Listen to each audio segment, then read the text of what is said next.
Well, seeing how last year went so well with DisneyCember, I decided, you know what? I'm gonna bring it back.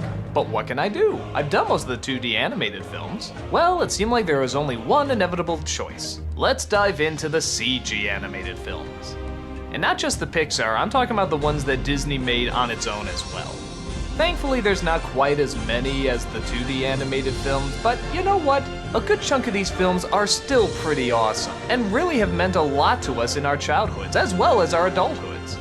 The evolution of the art form has changed so much, not just for Disney, but for animation in general. CG animated films are big bucks now, and on top of that, they get a lot of good people and a lot of good talent on board to make it as good as they can.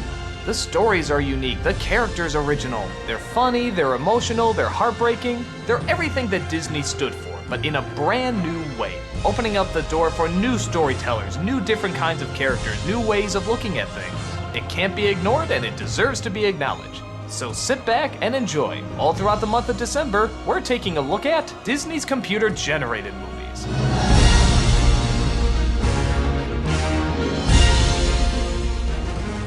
Well, let's start with one of the first CG animated movies ever made, Toy Story. Now for a little background, let me tell you exactly what CG meant in film at the time. With the release of Jurassic Park, Terminator 2, and other big blockbusters, CG was very much connected to, well, action. I mean, true, it was used for other purposes like in Forrest Gump, but for the most part, CG meant new effects for new action scenes, doing stuff that we never thought could exist before. Making any sequence, any monster, pretty much anything we want to see come to life. And boy, did it get old fast. The film industry really exploited the use of CG. Some uses of it were creative and inventive, but mostly it was just used as a dodge. A way to save money on much bigger effects. A way to say, hey, we don't actually have to put Tom Cruise on a train. We don't actually have to put a helicopter in a tunnel. We don't actually have to have any of this stuff there. We'll just CG it, and the audience will never know the difference. Well, yeah, we did. Even if a lot of people couldn't explain why, we could tell when something was computer and when something was really there. Oh, we still saw the movies, but everywhere we turned, there was always CG. And it was always for explosions, always for things flying by, always for action. We got tired of it really fast. And the filmmakers seemed to think, hey, if we have CG, we don't need to try that hard on the stories either, because anything we can want to make is just there. So we don't have to be clever and subtle or anything like that. We'll just put what we want to show right in front of them. Because of this, films in the mid to late 90s suffered pretty heavily.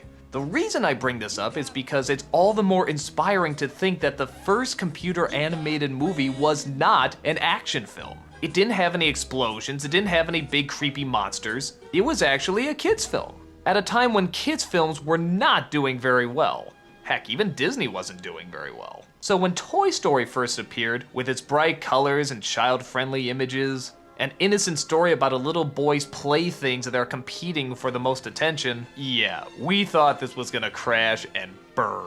But like any kind of great creative product, this film wasn't changed by the industry was changed by this film. Now everybody wants to be like Toy Story, everybody goes for the same formula. A CG animated film with bright colors, a lot of creativity, dialogue that's very modern, almost like stuff you'd hear on The Simpsons. A simple story that actually manages to rope in some comedy and surprisingly even a little drama. And focusing more on the writing than the actual effects themselves. This is everything that makes a great film, and Toy Story is a great film. So what's the plot? Woody the cowboy, played by Tom Hanks, is the toy of a child named Andy. Andy's favorite toy, in fact. But when Andy leaves, all the toys come alive and start chatting with each other. And they're especially concerned because Andy's birthday party is today. And they're afraid that the new toys might overshadow them, even to the point of having them be given away. But Woody is there to calm them down because, of course, he's Andy's favorite. Or at least, was. A new toy named Buzz Lightyear, played by Tim Allen, has all the latest gizmos and technology. Woody inevitably gets jealous and tries to fight for his spot as Alpha Dog. One day, one of his plans goes too far and he accidentally knocks Buzz out of the house. Woody gets roped right along with him, and the rest of the film is a race to get back home before Andy and his family move. The strength in this movie is the writing. These are just great characters, and on top of that, it's a great setup. Buzz is not the villain, Woody's not the villain, it's just a form of jealousy that we all know. And that leads to great comedy. In my opinion, some of the best comedy out there is based on competition. And seeing these two constantly try to be good people with their ethics, but also get drawn into the childish turmoil of who's more popular is great to watch. And it's also really clever that it's the spaceman that outdoes the cowboy, showing how much fads come and go. And that's very much what happened too. As soon as astronauts went into space, cowboys were suddenly seeming very passé, and space adventures were suddenly all the rage. You can't blame Andy for it, he's just an everyday kid. In fact, the film for the most part really doesn't have much of a villain. Well, except maybe Sid. Sid is the next door neighbor that loves to blow up toys, and yeah, come on, you either knew this kid or even at points was this kid. Again, you can't look at him as the villain because, let's face it, he's just having fun with toys. Every character, even Sid, is identifiable. The writers try hard to make sure that everybody has a motivation and a backstory that actually we can relate to and understand. The idea of toys coming to life is absolutely nothing new. We've seen it a million times, but it's the new twist and spin that they can give to it that suddenly makes it wonderful. The CG I actually think still holds up pretty well. In some parts. It's pretty clever that they made the movie about toys because the plastic textures actually work very well in CG animation. Little details like that spoon. That spoon still looks like it's really there to me. But then there's stuff like the humans and the dog. Yeah, they look pretty awkward. Give them credit, it was the first CG movie ever made, but yeah, at times the people look more plastic than the toys do, and yeah, that dog sort of looks like a Dalmatian that swallowed Pac-Man. It doesn't quite look right. But again, this is really nitpicky. The film still works unbelievably well. For a new medium like this to take such a different turn and such an old-fashioned turn, but to still throw all their talent and all their great writing and all their character development into it makes it an animated classic, one that films continue to copy even to this day. This was the game changer, and you can see why. In my opinion, it's a classic. But this would only be the first in a long line of big hits for both Disney and Pixar. And the animated CG revolution has just begun.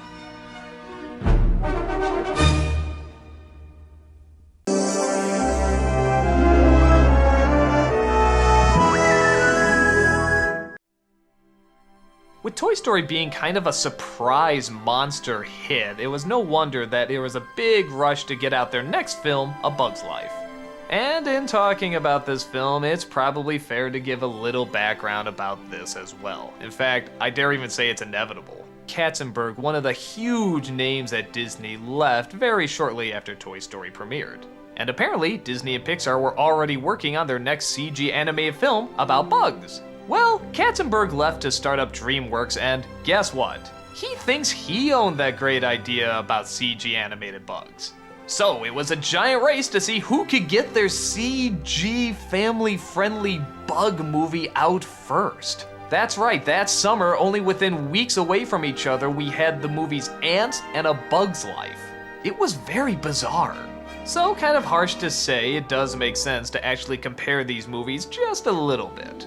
Ants came out first. It starred Woody Allen playing, big shock, an ant. He befriends a princess ant, and he leaves the colony in search of adventure, which ultimately ends up with him saving the day. Then you have A Bug's Life. This also stars an ant, who befriends a princess, who leaves the colony in search of adventure, and what a shock, saves the day.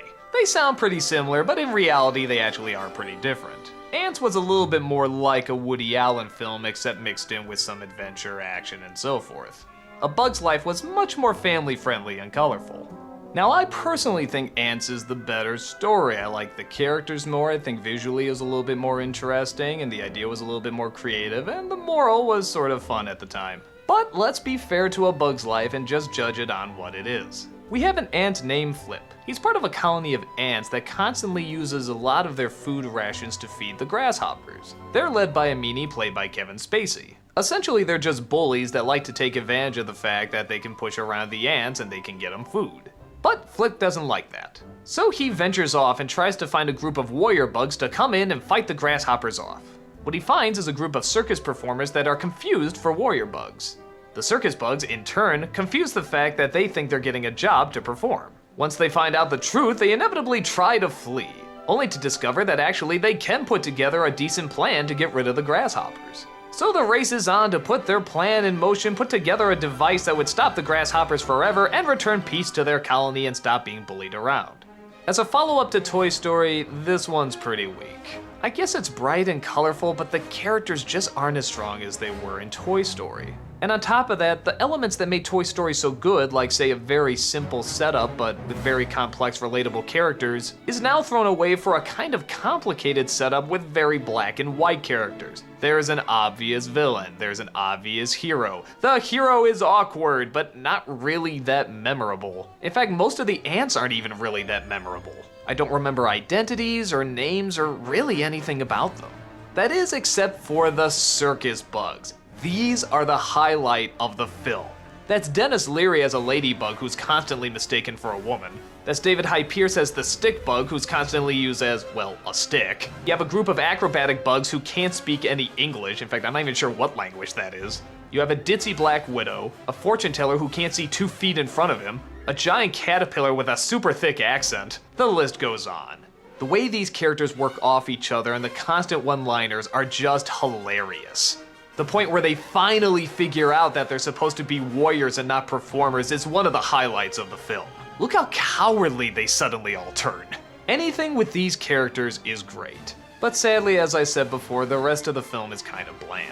Is it terrible? Not really. I mean, it's a standalone film, it's kind of just your generic story of mistaken identity. But sadly, that leads to the generic consequences as well. The liar reveal, which as most of you know, I hate. God, I despise this part in movies where you know the hero's just gonna be taken back, but because they found out the person was a liar, they have to throw him out and act like he's not part of the group. What? Hey, wait a minute, this is actually a good idea. And it turns out to kind of work in the end. It's not funny, it's not suspenseful, it's not dramatic because we know everything that's going to happen. Maybe if the main characters were a little bit more engaging, but they're not, they're just kind of generic too. But to be fair, for a lot of people, they don't mind this kind of story. They enjoy this kind of story, they like watching it, they like seeing the hero go through this journey where they're cast out only to get the nerve to come back and be strong again, and you know what, if it does it for you, great. Because really, in the end of the day, A Bug's Life doesn't have anything terrible in it. It's just stuff we've seen before. But if you don't mind seeing this stuff, it still has a few good highlights, like I said, the circus bugs and the colors. But for me, both as a standalone film and especially as a follow-up to Toy Story, this one seems pretty weak. I don't hate it, I just don't think it's especially strong. The circus bugs are great, sometimes the grasshoppers look cool, but the story and characters for me are sadly minuscule.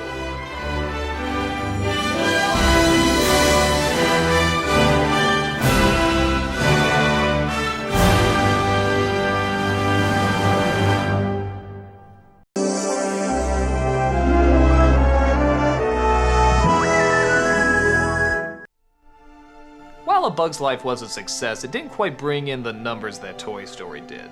And even the critical reaction to it seemed to be kind of mixed. So, Pixar went back to the drawing board with Toy Story 2.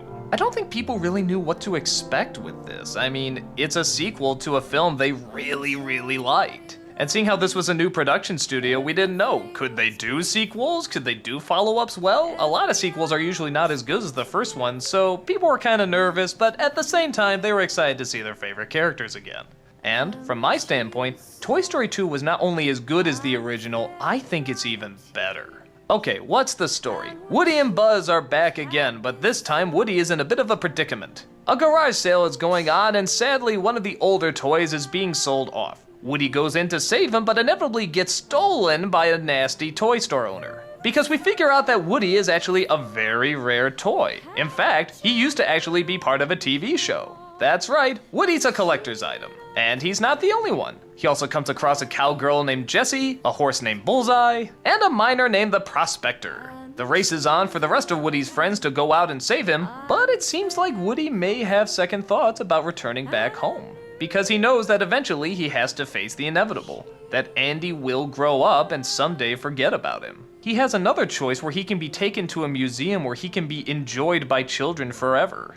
People would come from all over the world just to see that he exists. And it's great writing like this that once again makes Toy Story great. Yes, there is kind of a villain in this movie with the toy store owner, and yes, even another one that's eventually revealed. But again, their motivations are understandable. It's just the fact that they want to force their point of views on other people that ultimately make them kind of bad guys. But the dilemma that Woody has to go through is actually a good dilemma. In fact, you're kind of siding with him going to the museum. Heck, some of these toys even have backstories. Jessie's backstory is one of the emotional highlights of the entire film. But to balance it out, she's not just a sad stick in the mud, she's a very fun, active character as well. In fact, all the new characters are. We have a Mrs. Potato Head, the evil Emperor Zurg, another Buzz Lightyear that goes through the exact same motions as the first one, and look, even Barbie makes an appearance in this. How cool is that the marketing team that brought us Barbie, something so controlled and so protective of their identity, actually allowed them to kind of make fun of their brand? As I said before, I'm not a huge Randy Newman fan, but you know what? The song in here is a good song. Probably one of his best, in fact. I'll admit, it's very well done. The CG on the people has gotten better too. I mean, true, they don't look like actual people, but the textures are better, and yeah, even a lot of the facial expressions seem to work pretty well. The dramatic moments are very strong. They're never out of place, they're very emotionally satisfying, and you relate with every single aspect of it. You relate with dealing with the inevitable. What will ultimately happen in the end? What should you do? What's the better thing for yourself and for others? What's the selfish thing? What's the unselfish thing? All this stuff plays in, and it's very, very smart and very, very well done. Just when you think something like Toy Story couldn't possibly get any better, they surprise us with this very well told, well written, well developed, interesting continuation of a story, not a rehash. It's clever, it's funny, it's dramatic, it's visually interesting, it's musically interesting, the characters are wonderful. I've gone on about it long enough. See it if you haven't already.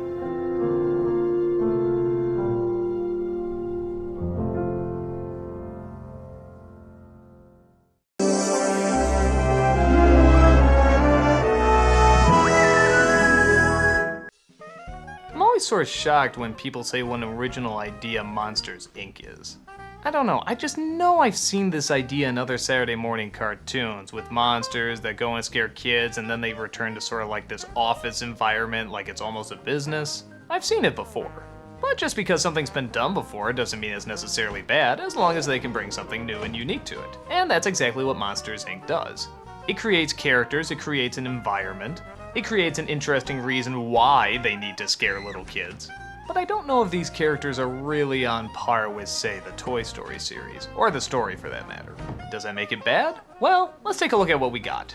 You got two monsters, one played by Billy Crystal and another played by John Goodman. They're great at scaring little kids and getting them to scream. Why is it important to get them to scream? Well, because apparently the monster world that they live in is powered by the screams of children. It's how they harness their energy, electricity, and so forth. That's kind of creative.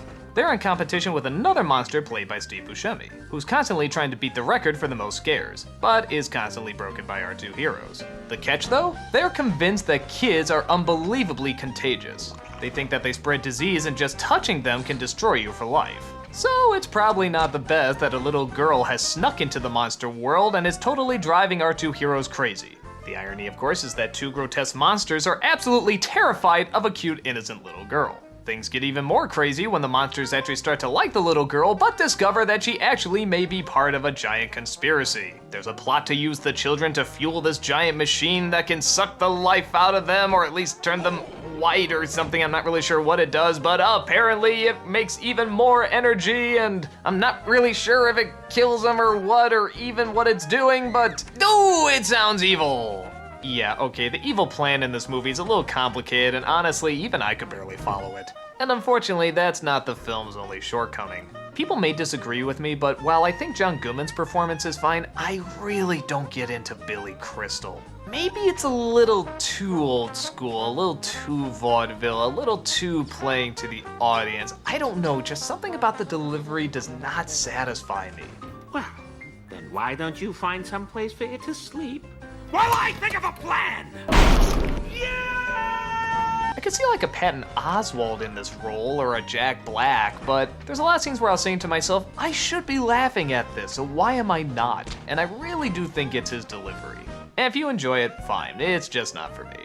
The villains are unbelievably weak too. I won't give away who they all are, but let's just say it's kind of friggin' obvious. And if you're gonna do a villain in a movie, make them good villains. I mean, the designs are kind of fun, but the characters are so bland and so forgettable. Why couldn't you make them funny too? Or if you're gonna make them evil, make them really evil. Make them diabolical. Go Frollo on our asses. Just really, really have fun with it. The plot, like I said, while a good setup, gets a little too complicated, I think even for kids to follow. I mean, they can get through it okay, but the specifics are kind of odd. And the hero's journeys aren't really that much either, at least again from the Billy Crystal standpoint. I don't really care how his relationship with his girlfriend goes, I don't really care how his connection with his job goes, I don't even really care how his relationship with his best friend goes. I don't know, I'm not sure if it's the character or the performance. I mean, I don't hate him, it just doesn't grab me in the least. But I'll tell you what does grab me. The setup, which is very creative, the climax, which is a ton of fun, and actually, I do like the relationship between John Goodman's character and the girl. And this is another area where you might disagree with me. People either seem to love this girl or hate her. And I can see both sides of the argument. I mean, on the one hand, yeah, she's kind of annoying. She barely forms words, she just sort of giggles, and it's almost kind of pandering to the little kids. Oh, isn't that funny? She's laughing, she's spitting, going tee hee hee. I mean, I can see that side. But I do sort of like how the monsters are really, really freaked out by her and how they're just downright terrified. And I like how the relationship does actually build between the two of them. I like how he starts to enjoy something that he's supposed to be afraid of. I like that he actually starts to care. I like that he starts to play with her. I don't know, maybe I'm just a schmuck for that kind of stuff. So on the whole, the movie is sort of a mixed bag. There's some stuff I really like, a lot of stuff I don't like, but it's hard to think of anything I really hate. Some of the monsters are creative, but to be fair, I think they could have been more creative on the designs. But they make up with it with some of the cool textures. Like, look at that, you can see every individual hair on that thing. So while I don't think it's the strongest, and I think a lot more jokes and character could have come from this, I think Monsters, Inc. is cute. It's not the best, but you know what, for a brief little bit of entertainment and just something bright and colorful and has a little bit of a brain to it, I'd give it a pass. I'm glad I saw it, I just don't think I would see it again.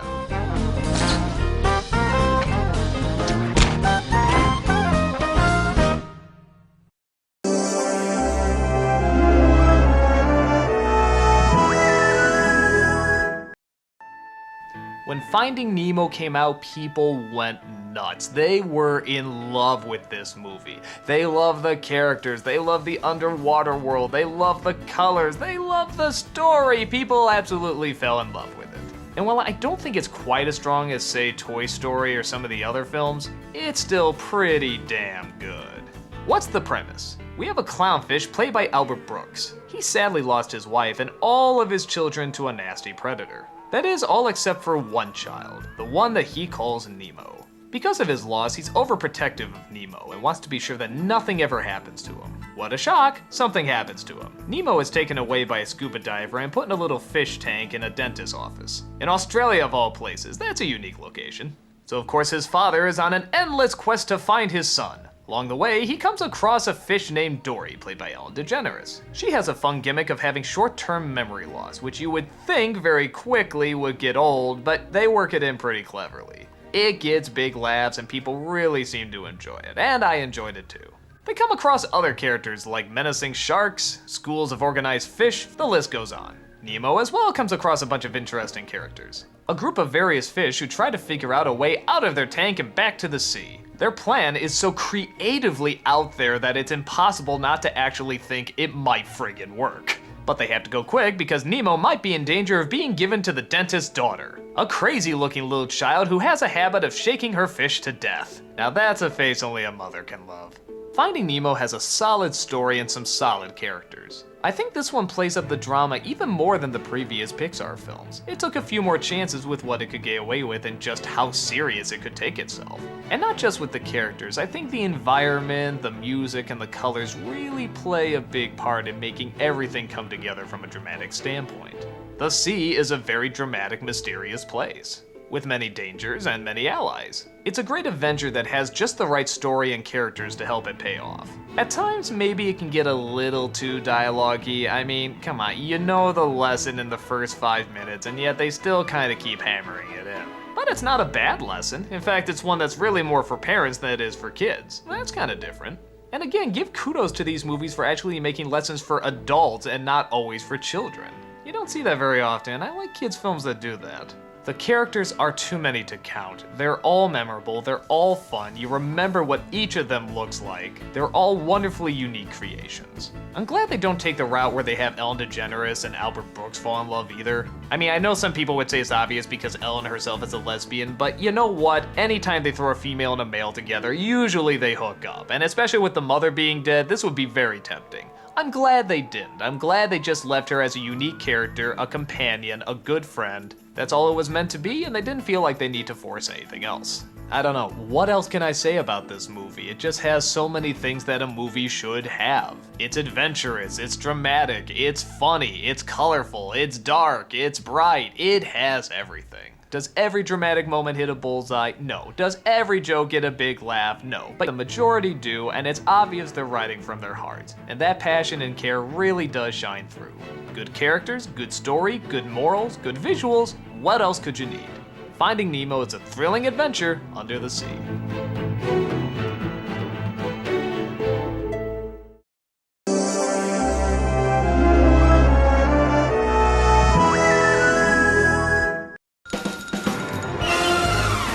Mixed thoughts about The Incredibles. My guess is this is because it was bringing a lot of stuff to the big screen that I wanted to see for a while, but maybe that got me a little too overhyped. For example, it was great seeing a computer animated film by Brad Bird, whose work I really enjoyed in Iron Giant, The Simpsons, hell, even Family Dog. It was great seeing a comedic superhero movie, which at the time we only sort of got The Tick and maybe one or two other ones that didn't really go anywhere. So it was great seeing an awesome team of writers from Pixar take on a subject matter like this. I also like the idea that it's a superhero family. We haven't seen that before, and it allows for a lot of creative characters and powers and abilities, and oh gosh, this is just gonna be awesome!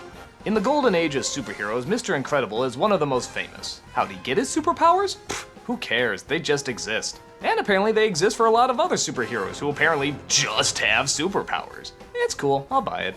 Mr. Incredible gets married to Elastigirl, and it looks like they're gonna live happily ever after being superheroes with their secret identities and so forth. But then things go awry when the people who are saved start suing the superheroes for property damage, physical health, mental health, all sorts of American bullshit. Soon everybody starts suing superheroes, and all the superheroes, or supers as they're called, have to go into a protection agency where they can't use their powers at all. Mr. Incredible is now Mr. Parr, and he has started a family with Mrs. Parr. They have 3 children who, as you'd expect, also have superpowers. And while the rest of the family, for the most part, seem to fit in okay without using their powers, Mr. Parr is going through the always popular midlife crisis. He misses the golden days, the sense of adventure, hates being in an office, and hates turning people down. In fact, he even performs superhero jobs on the side, but never lets his wife know. Things start to change though when he gets a letter from a woman named Mirage, who has a ton of secret missions lined up for him and wants him to return to the glory days of superherohood. Mr. Parr agrees, going behind his family's back, but little does he know that a villain named Syndrome is actually planning the whole thing. It's nice to see a Pixar film that actually focuses on people for once. And what I like is that they don't try to make them look like actual people, they try to make them look like 3D cartoons. Brad Bird always had great designs for his animations, and they show here. It doesn't look like something that started being designed in a computer, it looks like it was drawn first, and then turned into a 3D model. That makes the designs as well as the characters much more memorable. It's also nice to see Pixar continue with its dramatic tone. Incredibles actually doesn't have as many laughs as you would think it would. It focuses more on Mr. Parr's midlife crisis, how all the color is sucked out of his world and how he wants a little sympathy from his family whether it's really deserving to him or not. But that's kind of my main problem with the film. The movie is called The Incredibles, but really it should have been called Mr. Incredible and His Family, because the focus is mostly on him. And to be honest, you can kind of get the gist of what he's going through in maybe the first 10 minutes. The family gets focused too, but not until the last third, really. And I like the family a lot. I like Mrs. Parr, I like Dash, I like Violet, I like that baby that has that psychotic breakdown at the end. I really wanted more of them. I wanted more of their powers. I wanted more of their personality. I wanted to see more of their interactions. And like I said, we do get a lot of that in the last third, but the majority of it is dealing with Mr. Parr's midlife crisis. And for me, I think it just has too much focus. There's still some redeeming qualities in the first 2/3 though. For example, there's this really great designer character that's actually voiced by Brad Bird as well. She designs the costumes for the family. It's a lot of fun just seeing her almost psychotic passion for what she does. But voice acting aside, one of the sad weaknesses of Brad Bird's work is that the stories are often a little choppy. As much as I love Iron Giant and a lot of his other works, I'll be the first to admit that the narratives are not very flowing. I mean, they work okay, and the characters I think are ultimately what pulls it through. But they always seem to jump around a bit, and I always feel one more rewrite would probably make these films a little stronger. But again, that's in no way saying that The Incredibles or his other films are by any means failures. They're not. The strongest point of the movie is the last third, where you see the powers being used, you see the family interacting, you see the comedy, you see the action, you see the villain, you see all the stuff that you're waiting for. And it is well worth the wait. I only wish I could have seen more of this in the first 2/3. I think if they did that, I probably would have really loved this movie. But for what it is, when it does get to the parts that it does really well, it's a ton of fun. And it's smart, and it's emotional, and it has good jokes. I think Brad Bird's biggest strength is his connections with families. I love how the mother talks to the kids very much like how a mother would talk to her kids, even if it is a very bizarre setup. I also like the way he writes kids. They're very energized, but they're insecure as well. They're troublemakers, but they're not stupid. And they have a lot of personality. Do I wish there was more focus on them and Mrs. Parr? Absolutely. But for what it is, it's very entertaining and very creative, even if it is a little inconsistent.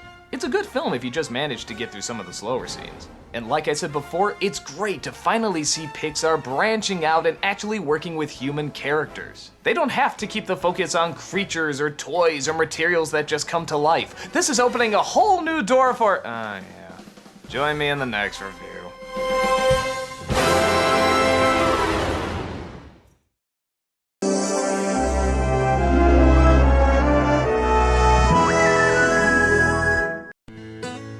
Okay, so here we go, Cars. Yeah, everybody liked this movie when it came out, and I'll just be honest, I don't get it. This seemed like the biggest step backwards you could take for a studio that was doing so well. Why? Because the last film they did finally starred human characters. You would think that this would open up the door for so many more stories, so many more opportunities, but no, now it's Cars.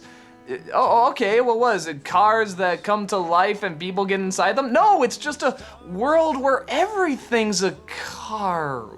What? Well, okay, maybe this just opens it up for a lot of creative jokes because, as we all know, everybody really knows a lot about cars. Actually, hell, even if you do know a lot about cars, are there really that many car jokes in this? Okay, let's go to the beginning. You got a race car played by Owen Wilson. He's a big celebrity hotshot, constantly winning all the races in the stadiums filled with cars. God, this is weird. Okay, while he's being transported to his next big race, he accidentally gets lost and gets stuck in a town that he accidentally destroys a good portion of. The court decides that the best way for him to pay for his crime is for him to fix up what he did. Of course, being the egotistical hotshot, he just wants to get to his race, but the town won't let him leave until he accounts for his actions. So while taking responsibility, he comes across a couple colorful characters. A pickup truck played by Larry the Cable Guy, a hippie van played by the late George Carlin, and a romantic interest played by Bonnie Hunt. Gee, will he discover that hard work and responsibility is really what's important? Will he discover that there's actually some charm to the small town locations? Will he look at things in a different point of view that'll make him more humble and a nicer guy in the end? Does that engine light mean something's wrong with your vehicle? I don't know, because I don't care about cars! And I don't know a lot of people that really do either. I mean, sure, there's people obsessed with cars and they like to make them look good, but making them the focus of a movie? This is really weird. But even taking that out of it, this story has been done to death and it doesn't seem like they're really adding anything new outside of just making people cars. I think I laughed at one joke in this entire movie, and that's where there's a lineup in the female bathroom. Okay, that got a laugh out of me, but aside from that, nothing. I didn't crack a smile once. It was boring, it was tedious, it was long, it didn't look that great. It's a dumb concept, it's boring characters. Okay, I know a lot of people like this film. I know it sold a lot of toys, and I guess it makes sense. Hot Wheels and stuff sell really well. Now actually put eyes and a smile on that Hot Wheel and bada bing, you probably have a good seller. But as a story and character goes, this didn't do a thing for me. In my opinion, this was the first really big Pixar disappointment. But a lot of people seem to go see it and enjoy it. I don't know too many people who see it as their favorite, but they seem to like it okay. And I guess as always, there's nothing really bad in it for kids, and to its credit, the ending actually is a very nice, heartwarming ending. But I still don't know why this movie was made. Why was this considered a good concept? Why did people think it was creative? Why did people enjoy the characters and the story that they've seen a bajillion times that didn't really add anything that new to it? I don't know, and maybe I'll never know. But it was still a big hit. Both audiences and critics seem to enjoy it. So I'll just shut up and let you enjoy what you enjoy. But for me, all I'm thinking in my mind is, come back, Brad Bird, come back!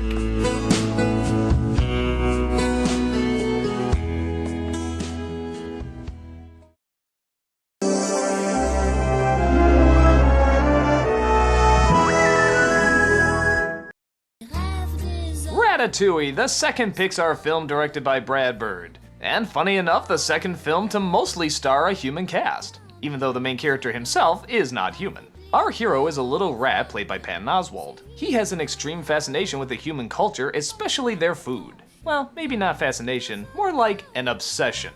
He loves human food, he loves to learn how to cook, he loves to make great art out of special ingredients. But the rest of his family and his clan tell him to stay away from humans and shut up and eat his garbage. Eventually the rat gets separated from his family and actually comes across one of his favorite restaurants. Sad news is that the chef of that restaurant recently passed away and now it's being taken under control by a chef who isn't really that good. And on top of that is very power hungry. So our hero feels he can at least go in and help out with some of the dishes, but ultimately gets caught. He's captured by a janitor named Linguini, who everybody now thinks is the one who conjured up the dishes, which everybody seems to like. Linguini puts together very quickly that it was the rat who doctored it up, and eventually they form a partnership. The rat finds a pretty funny way of controlling Linguini by pulling his hair and somehow controlling his arms. Much like a puppet show, the rat has total power over the chef, and makes it appear like he's the one that's cooking all these incredible dishes. From there, gosh, a ton of stuff happens. There's a conspiracy about who really owns the restaurant, there's a chef that gets fired, there's a critic who wants to come and destroy the restaurant by giving it a bad review, there's the reuniting the rat with his family, there's a moral about stealing, there's a romance, a bunch of colorful characters that are trying to be squeezed in on the side. It's a ton.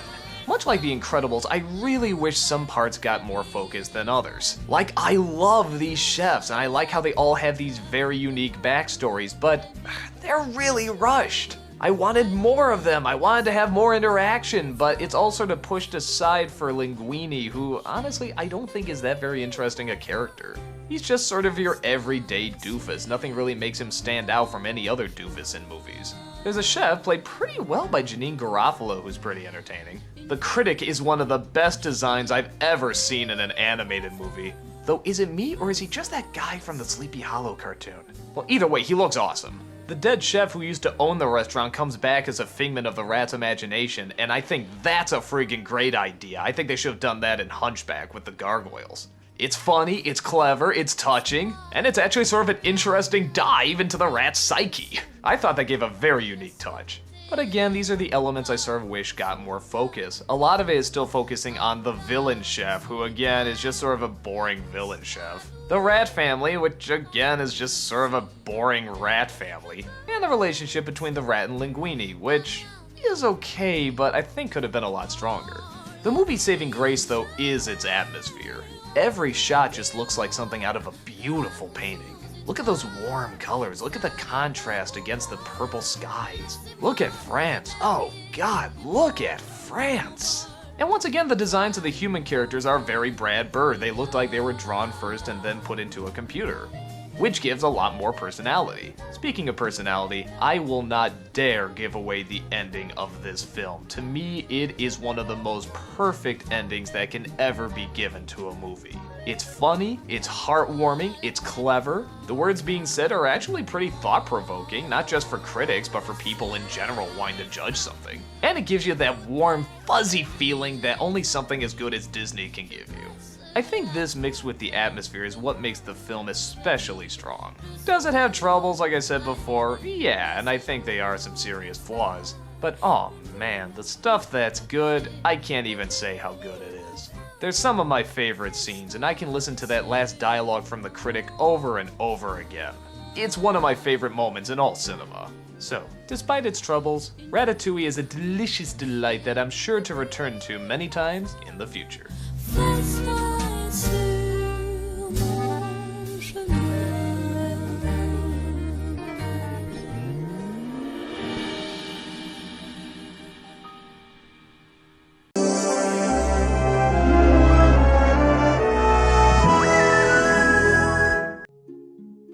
We'll either love Wally or... Actually, I can't think of anyone that hates Wally, but there are some people who are indifferent to it. Bottom line, there seems to be these two camps in terms of talking about the movie. Those who love the movie from beginning to end, and those who like the first half but don't really like the second half that much. And sad to say, I'm kind of in that second boat. I don't hate it, it's just after the first act, okay, let's go ahead and take a look at it.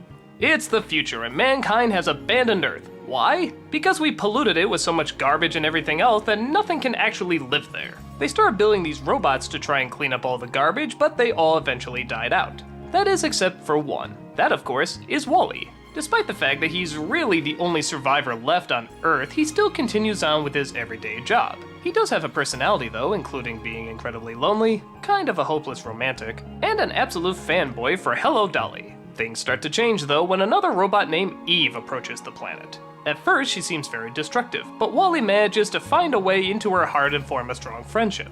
But their friendship has to be put on hold when she discovers a plant growing. She takes this back to where mankind is now living, on a sort of space cruise where mankind has now grown very accustomed to being fat and lazy, and just letting technology do all the work for them. Look, they don't even have to use their legs anymore. Wally comes along, and it's a hair-raising adventure to see who can get the plant to humanity first, and show that Earth is still an inhabitable planet. You can probably guess which halves people seem to like or dislike with this movie. A lot of people seem to really enjoy the first half where there's little to no dialogue, a lot of atmosphere, a lot of quiet moments, and all we have to focus on is the friendship/romance of these two machines. It's very slow, and I think a lot of people thought they'd be bored by it, but actually this is the part that most people seem to enjoy the most. The second half I don't think goes downhill, it just isn't as good as the first half. We see what mankind is up to, we see they're not totally beyond hope, that they do in fact have some likability, and yeah, we want to see them return to Earth and repopulate the species again. I guess my major issues with the second half is, one, we know what the lesson is gonna be. Hell, we know what the lesson is in the first second of the movie. It's a cautionary tale about the future and technology and pollution, and yeah, it's good, and it was much more powerful when you didn't hammer it in. The environment is all you need. My second issue is that the world that they create for humanity is not all that interesting. And I don't know why. The ship should be really cool with all the high-tech gadgets and technology and all the funny little jokes they have going on. And they're by no means awful, it's just not Pixar's A-game joke material. The humans all sort of look the same and act the same, and a lot of the other robots aren't really that memorable, and the commentary is pretty clear, and yeah, is it awful? No. I think a lot of people just thought after that first half there was something even stronger that was building up to, like an even bigger conspiracy. And there is one, sort of. The ship's computer does sort of a HAL 9000 and doesn't want humanity to return, but there's nothing that much to it.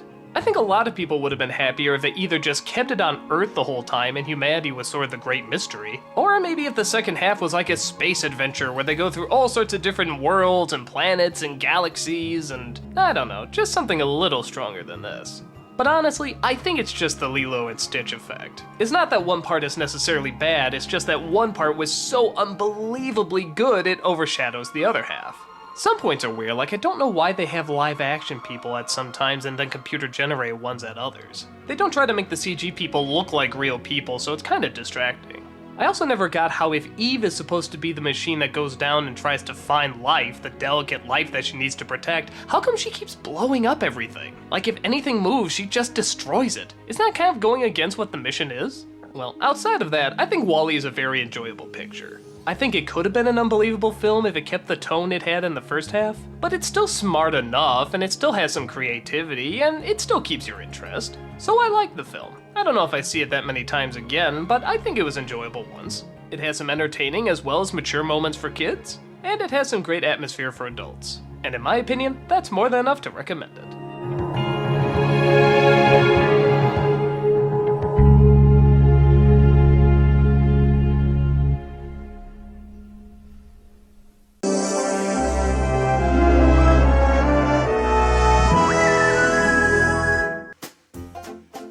Well, with how many times I've constantly praised the Toy Story series, you would think that Toy Story or Toy Story 2 would be my favorite Pixar film. And actually, they are not. That distinction goes to Up.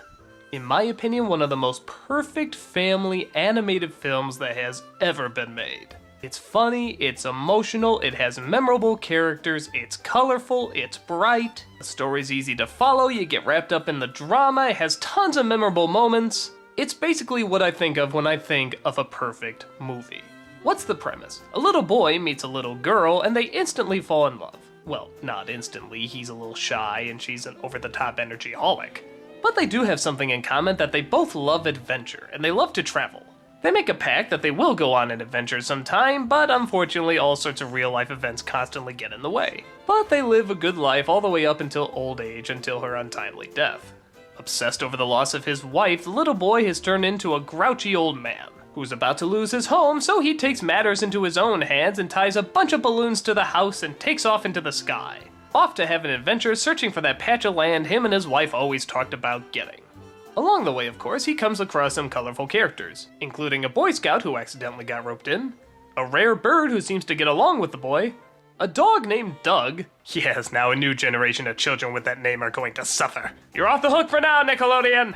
And an old pilot whose lifelong search for the bird has driven him insane, determined in capturing the creature even if it means killing anyone in the way. On the surface, the story doesn't sound like much. In fact, it even sounds silly. And yeah, it is silly. I didn't even get to the point about the dogs flying the little airplanes. Yeah, there's dogs flying little airplanes in this.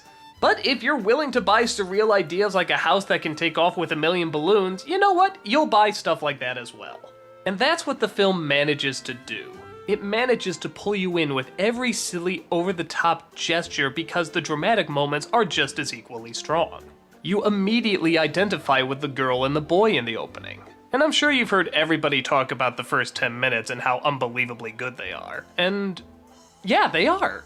My brother and I used to joke that you could just slap the end after the first 10 minutes and the audience would probably be satisfied. It's the history of their life as a couple together without any dialogue. It's all done through visuals and music, and honestly, I didn't think they were gonna top it. I thought maybe they played their trump card too early. But the rest of the film is so imaginative and so colorful and so likable that it's impossible not to get as drawn in as you were with the first 10 minutes. The bird never says a word, and yet it has a lot of personality.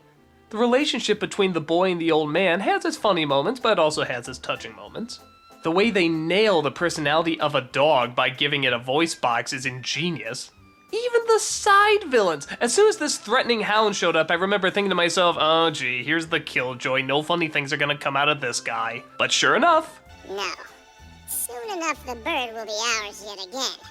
This had me pissing my pants all the way through. Yeah, it's childish. I know all they do is speed up the voice, but by God, when you put that voice against that threatening image, it's hilarious. Up has the perfect amount of drama, comedy, material for adults, and material for children. It doesn't need a whole slew ton of characters to sell toys with, it only needs a couple. But the couple they choose are so good and so likable that it's all you need.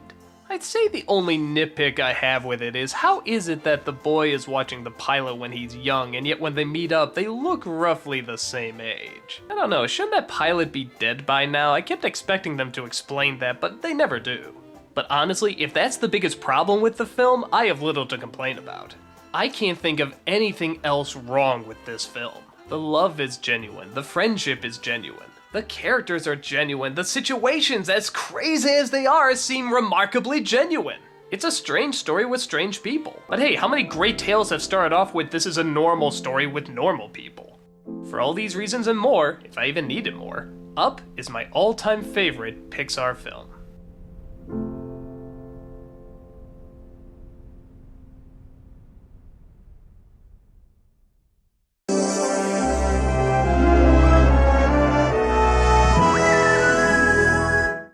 I didn't cry at the end of Toy Story 3. Just throwing that out there. I know it seems strange to bring up, but with the way people react to this film, especially the ending, I just felt that'd be an important thing to hear before you listen to the rest of this. With that said, Toy Story 3, the final in the Toy Story trilogy. Everyone went nuts for this movie. They said it was emotional, they said it was funny, they said it was dark, they said it was creative, blah blah blah, they went crazy for it. I think it's good. Yeah, you know, it's good. Okay, let's just go into the story. Andy, who's now going to college, has to make a decision about whether or not he still wants to hold on to his toys. The toys, well aware of this, have to make a decision whether or not they want to hold on to Andy. Well, after a miscommunication, they figure that the best thing to do is probably to move on. They make their way to a daycare center where they figure they can be enjoyed by children for years and years to come. The only problem is the toy running the daycare center seems to be a power-hungry control freak, who puts the toys in with kids who are not the appropriate age to be playing with. When they try to head back, the head toy imprisons them and makes sure that they can't escape.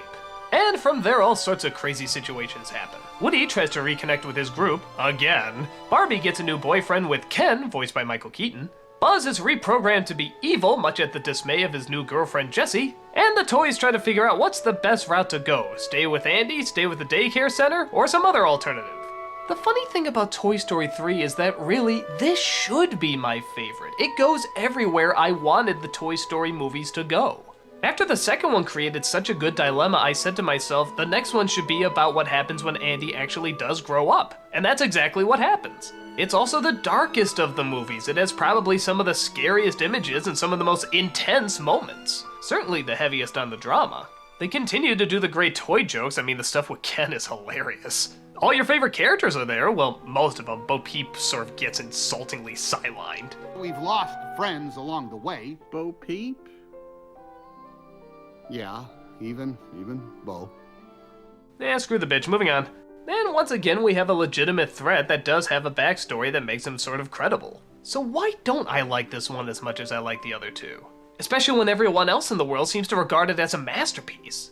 I don't know, maybe there's too much focus on them trying to get out. Maybe the daycare center is a little too ugly a place, not fun to really be around, which I know they're taking a darker turn, but the second one sort of did too, and it was still enjoyable. When I think of this movie, I think of a lot of grays and greens and yellows, and just not very pleasant. I could have used a few more jokes and maybe not quite as much drama, or, well, maybe if they just balanced it out a little bit more. And, okay, I'll address the elephant in the room. I think the ending is corny. Again, without giving away too much, this is the ending that everybody cries at, everyone gets emotional for, everybody sees their childhood in this scene. I'm gonna sound like a cold-hearted bastard, but I was kind of snickering. I can see a nostalgic grown man acting this way. I can see even a little child acting this way. But the way Andy acts as a college kid, I think most of us have been that age. We remember what we were like, and most of us are not this clingy nostalgic yet. At least, not to this degree. Don't get me wrong, we go through it. We all go through it. I still can't believe I gave away all my Ninja Turtle toys. What the hell? Those were live! But that's the thing, I still gave them away. Think about when you gave away your toys. Was it really this heartbreaking? Probably not. This stuff happens when you're much older. And when you're around this age, you don't have as many concerns about the past. This is more for like a midlife crisis. Now, if the point came where he had to give the toys away and he paused for a second, maybe that would have been more powerful. Maybe if he just gave a second look and then decided to hand them over, but good lord, he goes through every toy, has a description for every single one of them, talks to them like they were individual people. What a dweeb! If you knew a college kid who did this, you'd probably stay the fuck away from him. And with the level of seriousness that he's saying it with, you probably keep him away from your kids, too. So there, I stated the moment that I'm sure will get me a ton of hate mail, so of course you must think I don't like this film.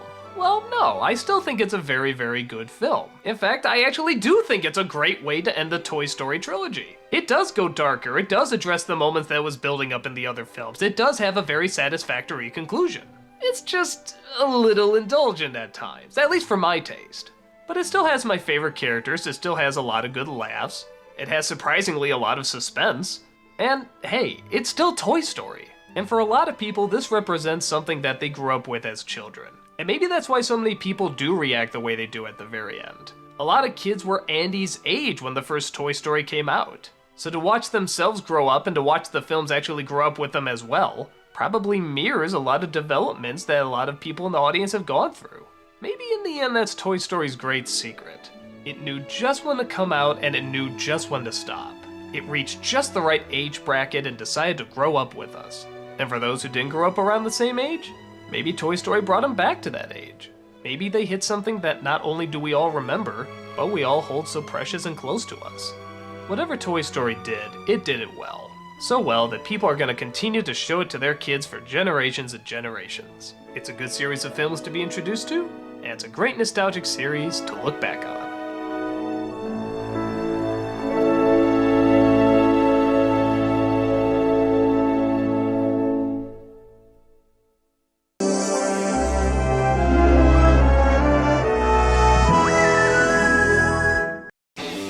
Everyone says Cars 2 sucks. It does. Let's talk about it.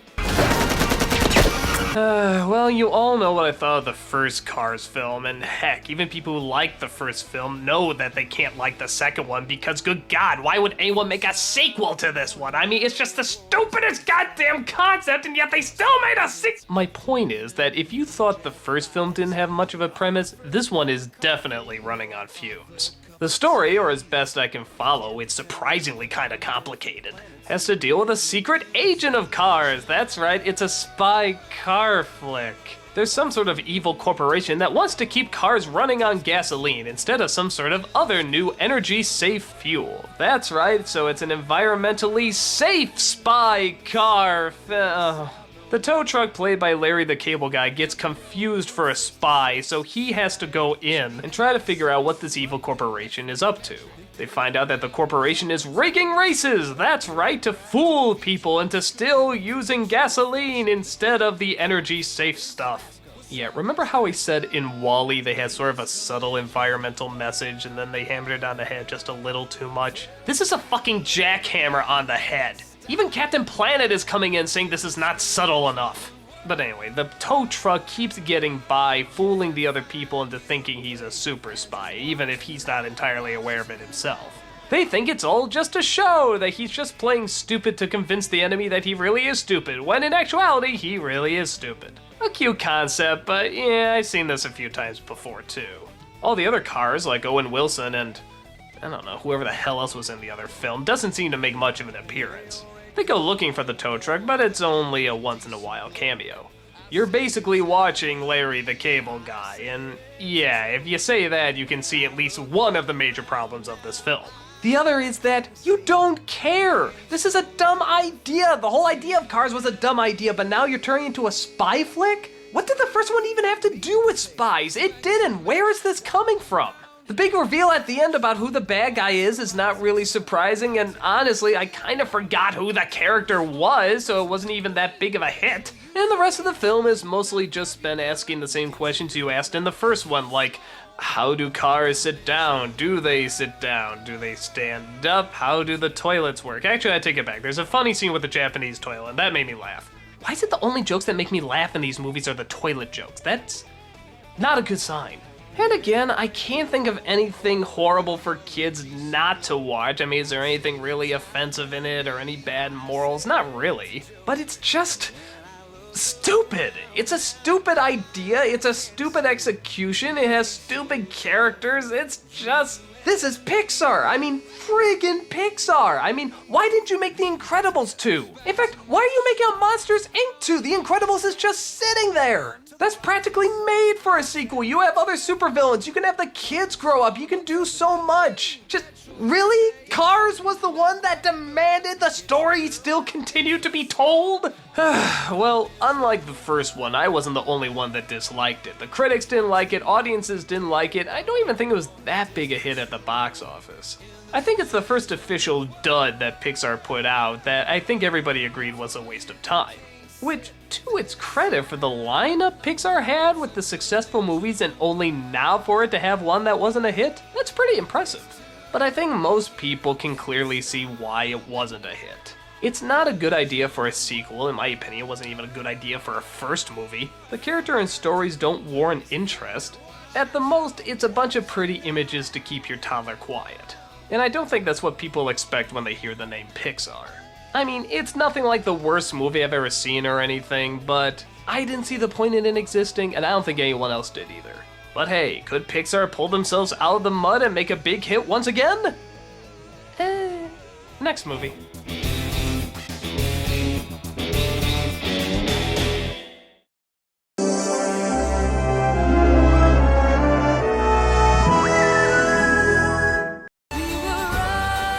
When the trailer for Brave came out, nobody knew what to think of it.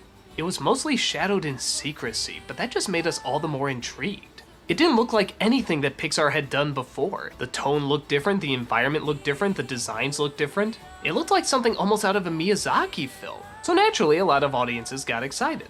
And as more trailers came out, we got less and less information about what the film was actually about. All we knew is that it had elements of the mystical and fantasy and legend and lore, and wow, this looks really fascinating. So, what did everybody think of the film when it finally premiered? And what did I think of the film when it finally premiered? Ish. I think I'm a little bit more optimistic about the stuff that's good in it, but yeah, there's a lot of stuff that seems really rushed and kind of cluttered, and I heard the film went through like a lot of directors and writers and tossed from person to person, and it kind of shows, and does that mean it's not worth checking out? Not necessarily. Let's look at the story.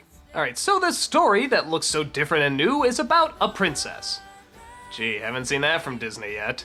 But this particular one doesn't want to be a princess. Gee, haven't seen that from Disney yet. But she's adventurous and free-spirited. Gee, haven't seen that from Disney before. She has to be forced to marry somebody. Gee, haven't seen that from Oh, and the mother turns into a bear. Oh, for God's sake, that one wasn't even a hit! Why are you ripping off stuff you already know failed? But perhaps I'm rushing it a bit. Okay, the slower version. There's a princess in Scotland who doesn't get along very well with her mother. Or at least, she used to. Until she turned into a teenager and decided that she wants to do things her way and not her mother's way. Her father, who's a bit of a likable barbarian, could really care less. But her mother believes in the old traditions and holds them very close to her heart just as much as her mother did. So it's not really the case of just evil parent as much as extreme misunderstandings. The princess, of course, doesn't want to follow her mother's path and wants to be allowed to choose who she wants to marry.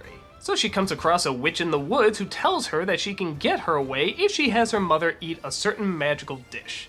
She tricks the mother into trying it, and what do you know, she turns into a bear.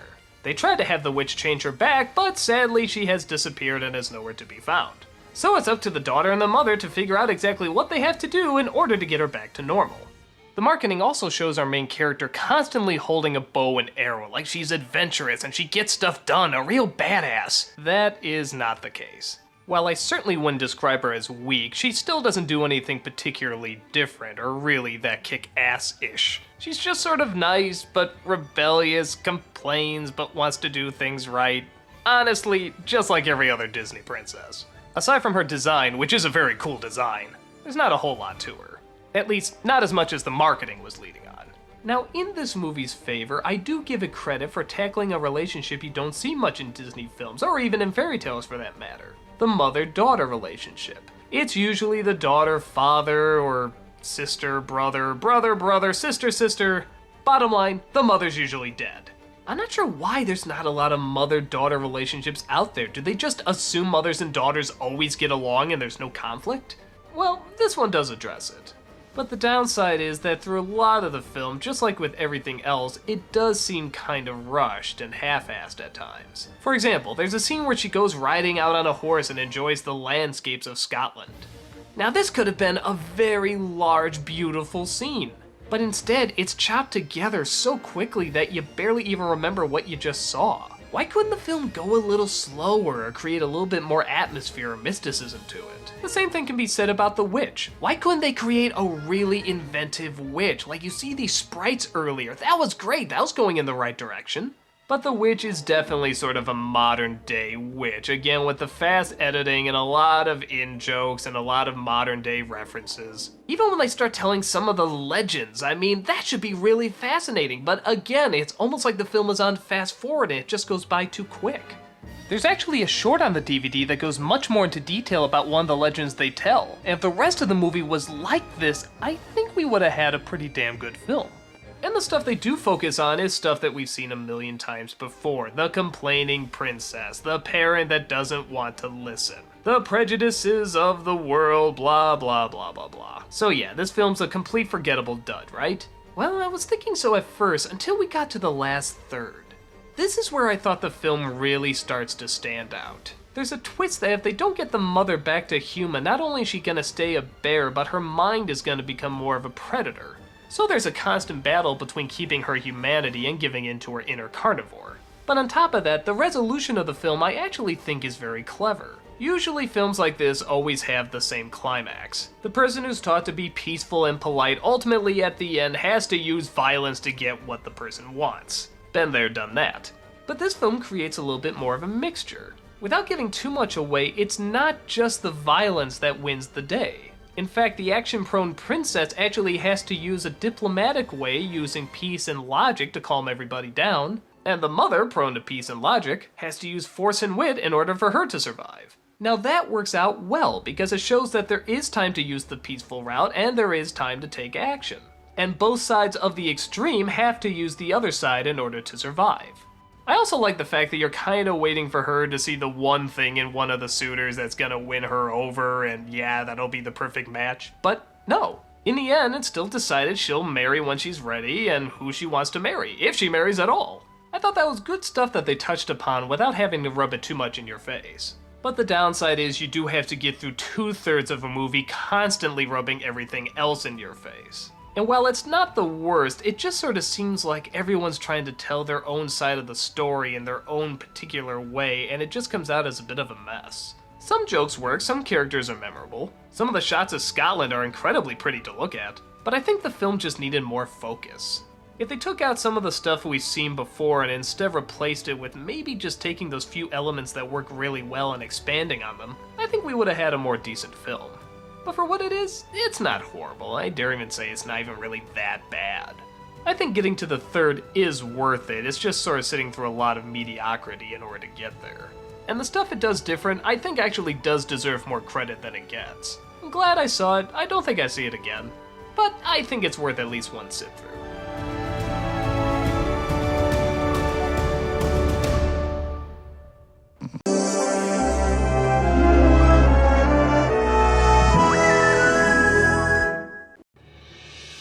You know, it's funny, when I saw Monsters, Inc., the first thing I thought to myself was, yeah, that was okay, but I wonder what they could do with a sequel. I'm assuming if you're watching this, you know how the first film ends, so with that ending, you do kind of see a little bit of possibility. What if Boo did grow up? What if Sullivan kept watching her? What if she became an adult who could actually communicate with monsters? Or maybe when she got to an age she didn't believe in monsters anymore. Maybe monsters would disappear. Maybe it's something about losing childhood. Oh my god, this practically writes itself. But instead, Pixar said, fuck it, let's just do 80s college movies. Yeah, because those two go so hand in hand. Rather than being a sequel, we have a prequel, showing how Mike and Sullivan met up for the first time and of course, didn't get along. Each one thinks they're gonna be the greatest student at Monster University, so naturally all sorts of competition and comedic antics take place. But this menacing dean decides she doesn't like them. Yeah, I don't entirely know why, she just kinda decides she doesn't like them. Maybe because that's what they do in 80s college movies, I don't know. And speaking of which, if you've seen any 80s college movies, I mean any friggin' 80s college movies, you've seen Monsters U. It's not a satire of 80s college films, that would be funny. It's not doing anything different with 80s college films, again, that would be funny. All it's doing is taking the exact same characters you've seen a million times and replacing them with monsters. The bully jock, the nerdy worm, the stick-in-the-mud dean, the quirky dorks, the need to make their frat house the greatest frat house that there is, and of course, all these people who don't get along trying to find a way to get along in the end. I remember when I saw the trailer for this, I thought it looked really stupid, but I also remember thinking to myself, it's Pixar! Pixar, the originators of these incredible stories! Finding Nemo, Up, The Incredibles, the friggin' Toy Story films! Surely they wouldn't do something as phoned in as this. But then I remembered Cars 2 and got really depressed. Outside of a few designs of some of the monsters, it's amazing the lack of originality this film has. Everything exists just to follow the 80s college movies tropes. I remember before seeing Muppets Most Wanted, they had a short based on Monsters U, and you know what? It was a million times more interesting. They took advantage of their environment and did something new with it. The only problem is, that was just a few minutes long. This is an hour and a friggin' half. It's easily one of the most boring Pixar films I've ever sat through. You can predict every joke, you can predict every moment that's gonna happen. Why was this deserving of so much time and effort to go into it? The only new thing that pops up in this film is the ending, and without giving away too much, it is probably the only really good thing in it. It's kind of the idea that you don't need to follow the traditional path that everybody else does, but it's done in a way that's actually kind of clever and probably hits close to home for a lot of people. In fact, if I had to guess, I would assume this whole film was made just so it could get this message across. It's a message you don't see much in movies, and especially in animated family films.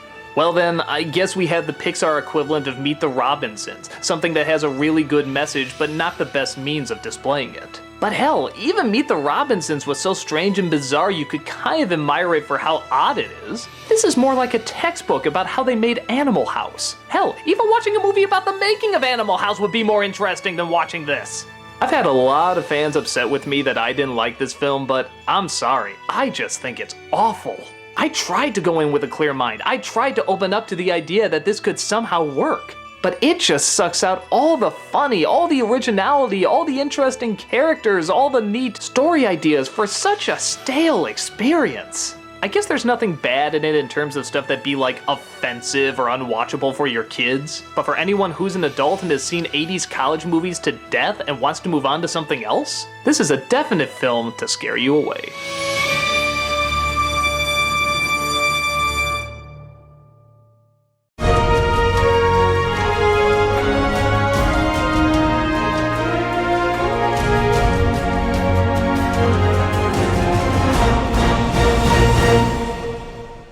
Well, for years I said my favorite Pixar movie is Up, but now that has finally changed to Inside Out. Not only the best Pixar film ever written, but one of the best Disney films I've ever seen. This is a movie that takes an idea and does everything great that you can do with it. The setup is that everybody's mind is fueled by emotions, and here the emotions are personalized. They're basically what you would think. Joy is very happy, sadness is very depressed, fear is very paranoid, you get the idea. We focus on the emotions of a girl named Riley, who's moving from one new location to another. Such a large change is throwing her emotions out of whack, and we find that joy and sadness are accidentally separated from headquarters and dropped off somewhere else. Thus, the movie is just them trying to get back in order to bring balance back to Riley's emotional state. In doing so, joy and sadness, two polar opposites, have to find a way to get along in order to work together. Now, the idea of emotions having personalities in your head is nothing new. This has been done in Warner Brothers cartoons, Disney cartoons, hell, there's even a sitcom about it called Herman's Head. But this is the first one that said maybe we can not only do something funny with this, but also really dramatic, something that anybody of any age can understand. The story is actually a coming-of-age story, talking about change. Talking about adapting, talking about sacrifices, talking about how some things have to be pushed out of your mind and replaced with others. And all the hardships of growing up are shown through these characters, who are developing Riley as she goes through these tough moments. Whether you're a kid going through these moments or an adult who used to go through these moments, everybody can sympathize. You get these problems, you get these frustrations, you understand how hard it is to adapt. But at the same time, it balances out with a lot of bright colors and funny moments and goofy moments, which is really what the film is about, balance. Joy and sadness don't get along, but like a lot of buddy movies, they realize that they have to get along. Well, here, it actually serves a purpose. Joy's the one who's usually in charge and tries to keep sadness off to the sidelines. But the movie so brilliantly shows how much joy and sadness are actually tied together. I won't give away, but let's just say it's brilliant. It's summed up through visuals that everybody can understand and everybody can relate to. So many of us try to run away from sadness. We think it's not healthy, but this movie shows it's unbelievably healthy. All your emotions are healthy, you just have to know how to keep them in check. The movie shows it's okay to feel however you feel. There's no shame in feeling sad, there's no shame in feeling angry. If anything, by confronting them, you create new emotions and new moments. And the best thing is, it sticks to the choices they make. When they move, they stay moved. When a character has to disappear, he stays disappeared. They don't pull any happily ever after retconning stuff. No, they mean this stuff for serious. Because it's all part of growing up, and you're gonna have to go through hardships, and you're just gonna have to accept it. It's so great that a movie about emotions talks about all this. In fact, it's the perfect movie to talk about all this. With all the unnecessary Pixar sequels coming out, this is one of the few that I would love to see a sequel to.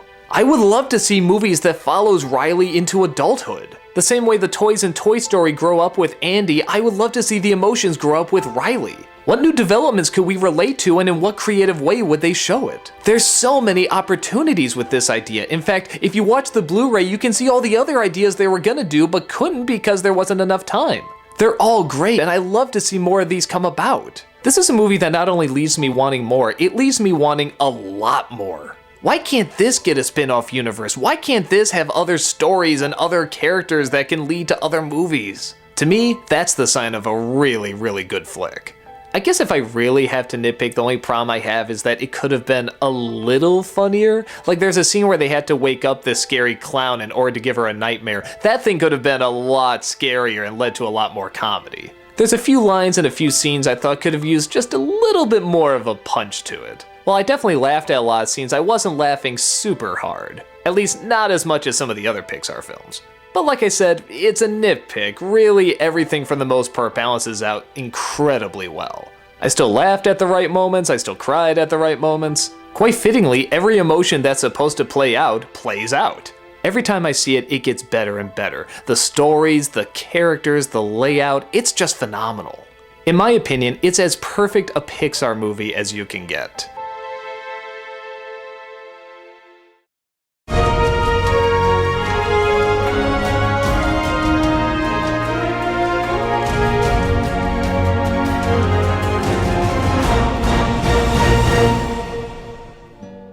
So you might be wondering why I'm reviewing The Good Dinosaur again. I mean, you saw me and my brother talk about it and rip it to shreds and agree with everyone that it's absolutely awful, but you know, something about that didn't feel right. I couldn't explain it, just even though I was angry and I was laughing at it, something just felt a little off being so mean to it. So I decided to put it on and watch it again. And yeah, it's still not good, but I have to be honest, it's not as bad as I remember it. I think all the talks of production troubles and the high expectations I expect out of Pixar really threw me off balance, and when I look back on it, there is some stuff I actually think is okay. In a very bizarre parallel universe, but in some strange way not bizarre enough, dinosaurs and humans live at the exact same time. While one dinosaur family tries to build a home, a little brontosaurus loses his father. He has to journey a long distance to find his true home, and along the way he comes across a little cave boy, who acts more like a dog than an actual human. That's a funny idea. The dinosaur hates the cave boy because he blames him for his father's death, but over time, as you'd imagine, a little bit of a friendship forms, and they learn to live with each other and help each other survive. Along the way he comes across other dinosaurs, some strange, some even stranger in many ways, who try to get him home as the cave boy himself tries to figure out where his true home is. So yeah, it's already kind of an odd idea, but like I said, not one that's super crazy. I mean, okay, dinosaurs and people living at the same time. It's odd, but it's been done before in crazier ways, like in Dinosaurs and Flintstones and so forth. The meshing of ideas in this movie is about as unbalanced as, well, honestly, the backgrounds and the foregrounds of it. The backgrounds in this movie are unbelievable. Every single time I look at it, I swear they're real. I swear I'm just looking at this beautiful sunset and these real rocks, but then you just see these really fake, weirdly designed, cartoony dinosaurs that are just so distracting. I'm not gonna act like the CG in Dinosaur was anything great, but at least it kinda matched that more realistic background. Here, it's just so odd. The world tries to have some references to modern day stuff, like these kind of weird cowboy dinosaurs that don't ride horses but kind of run like they're half horse, half cowboy. It's so weird. The young dinosaur gets really whiny really quick, and I don't think that's the actor's fault. Again, it's just not an especially well-written character. The cave boy at times is a little interesting, but maybe that's because he never talks, and a lot of his expression has to be done through just his big dog-like eyes and weird movements, and I don't know, there's almost something there. Like when he sees other cave people and they kinda do want to get closer but don't want to get closer, and there's no talking at all, it's just very atmospheric, and a scene like that I almost felt really leapt off the screen and was really powerful, but just something doesn't quite fit. Maybe because there's not a clear vision of this movie, it never came across as anything that strong. But as I say that, I have to admit it's not one of the worst visions I've seen, it's just kinda clumsy. It's like it needed one more rewrite, okay, 2 more rewrites. But they were on a deadline and couldn't get them in time. You hear stories all the time about movies that have terrible productions and go from director to director and writer to writer and producer to producer, and yeah, I guess this is one of those movies and you can clearly tell, but at the same time, I've seen worse movies like that. It is still a very basic journey film about 2 characters that have to bond, and there is a lot of nice scenery and starts of good ideas and some quiet moments and some scenes that are almost heavy but don't quite hit. So yeah, it's not good, but I do feel a little bad that I was hating on it as much as I was before. Watching it again, there are definitely some positive elements, and the bad elements aren't as, I don't know, nerve-wracking as I let on. I feel like a lot of people worked hard to pull something out of this, something that at least looked decent, and yeah, it does look decent. Not great, especially by Pixar standards, but you can show a little kid this and it would be totally fine. So I'll give it that. It's a totally fine little kids movie as long as you don't really think about it like you would most Pixar films. But it is a Pixar film, and we do hold them to a very high standard. So I guess what I'm getting to is, The Good Dinosaur is bad, but not as bad as I originally thought.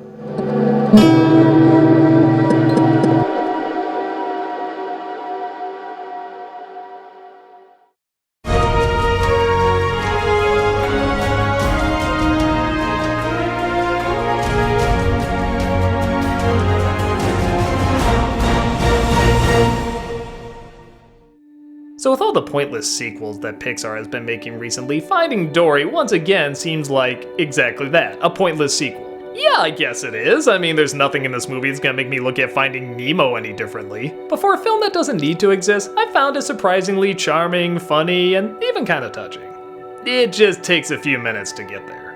The movie opens up with Dory from the last film suddenly remembering her family. She's shocked by this because she never remembers her family. In fact, even the first film she said, "Where is her family?" She takes this as a sign that she has to go exploring to locate them.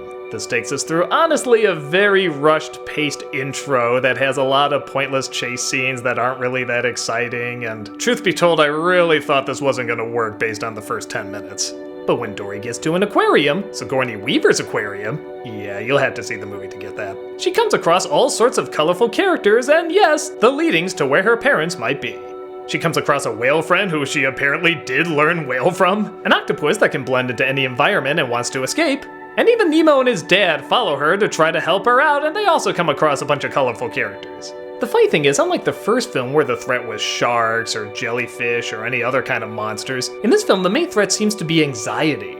Dory's insecurity constantly gets the best of her, and when she gets lost or she doesn't know what's going on, you see her start to fall apart.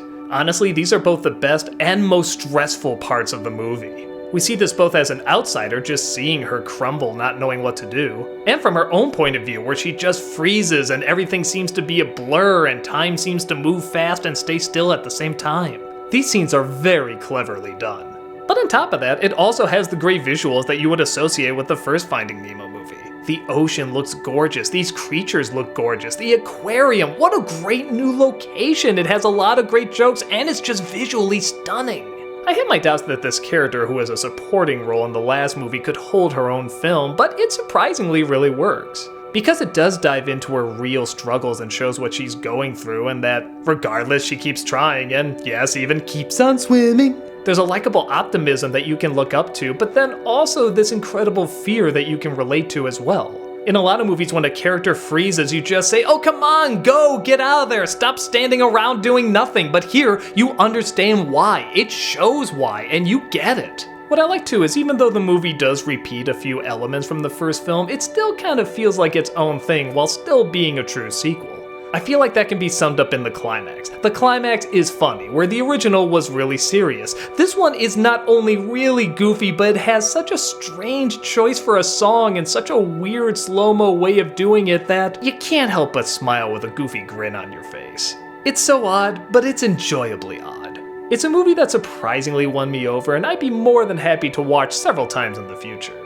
On a side note, I noticed in one of these scenes where Dory is swimming around, there's Herbie in the background. And you can see, it's clearly Herbie, it's the love bug. Well, this just got me thinking. Remember that one movie where he's trying to throw himself off a bridge like the car is trying to commit suicide? Am I the only one freaked out that this confirms he finally did it? Was the Lindsay Lohan movie really received that bad? I don't know, I'm just pointing out that Disney can have a sick sense of humor. I love it, more please. While the first Finding Nemo is technically a better movie in both technology, character, and story, this one's a little bit more fun. I like the visuals, I like the goofy sense of humor, and again, I like the way they show anxiety. There's so many creative approaches in this movie that I really have a lot of fun with. So, if you like the first one, swim on in and check out the second. You surprisingly might have a good time.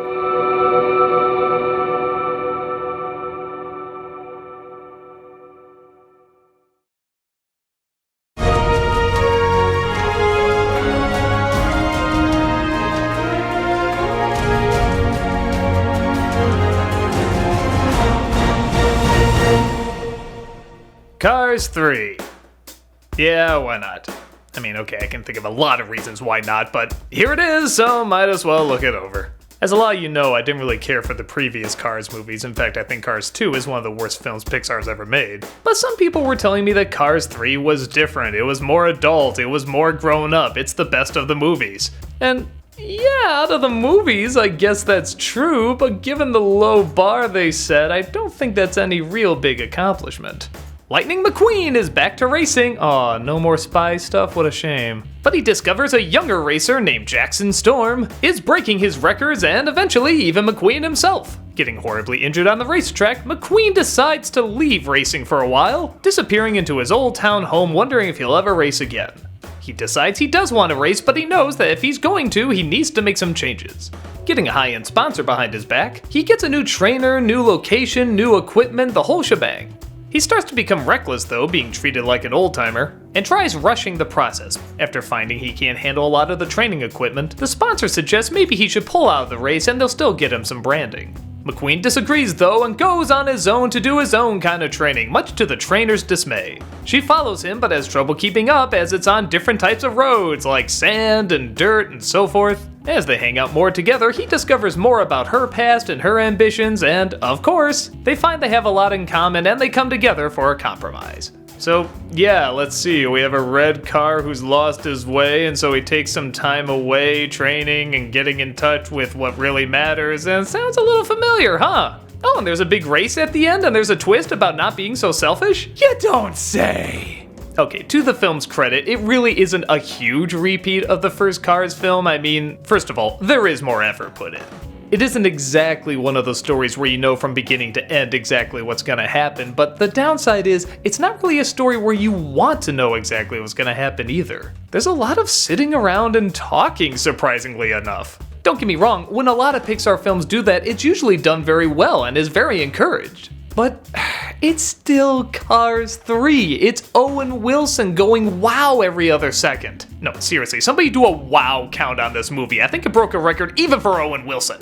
there's not a ton of creativity or excitement or even that many laughs. It's just sort of them talking about what really matters and talking about different training techniques, what works, what doesn't. Honestly, looking it over, it seems more like the virtual reality stuff was doing better. That's how the other guy got in the lead, and how many times are you gonna race on the beach or in the forest or anything like that? Doesn't it make sense to master the racetrack? It's like an opera singer learning how to do rap. Okay, it's good to broaden your horizons, but I just don't see that much crossover. The only time where I saw a legit amount of creativity is when he was doing some dirt racing. The designs of a lot of these cars, especially this school bus, were really creative and fun to look at. But aside from that, the story and characters aren't really riveting enough for adults, and it's not really goofy or fun enough for kids. Now again, that's not to say it's awful, and this is coming from a guy who really hated the first two car films. You can tell the filmmakers really cared about what they were saying and writing and animating and the performances, but it's just stuff we've seen in other sports movies. Nothing new is really added. The fact that their cars is still distracting, it really doesn't add anything to the world. I still don't fully understand how this world works. The ending climax, while character-driven, still doesn't make a whole lot of sense. Ooh, you want to let someone else race? Great. Why don't you do that with someone else's money who's paying millions of dollars to brand you? This just seems like a douchey move, and the explanation they have for how they got away with it still seems dumb. So, was I pulling my hair out at it? No. Did I hear a ton of bad jokes? A couple, but not that many. Is it as annoying and or bland as the previous Cars films? Not by a long shot. But I still can't say I was that entertained. I guess if you like the car movies and you kinda want a more adult take on it, this does okay. If you have a soft spot for some of these sports and training cliches, you'll get through it alright. But I don't know how many kids would be that excited for this story, and I don't know how many adults would be that excited for this story. I guess out of the Cars movies, this one is the best, but given its background, it's not much of a race to win.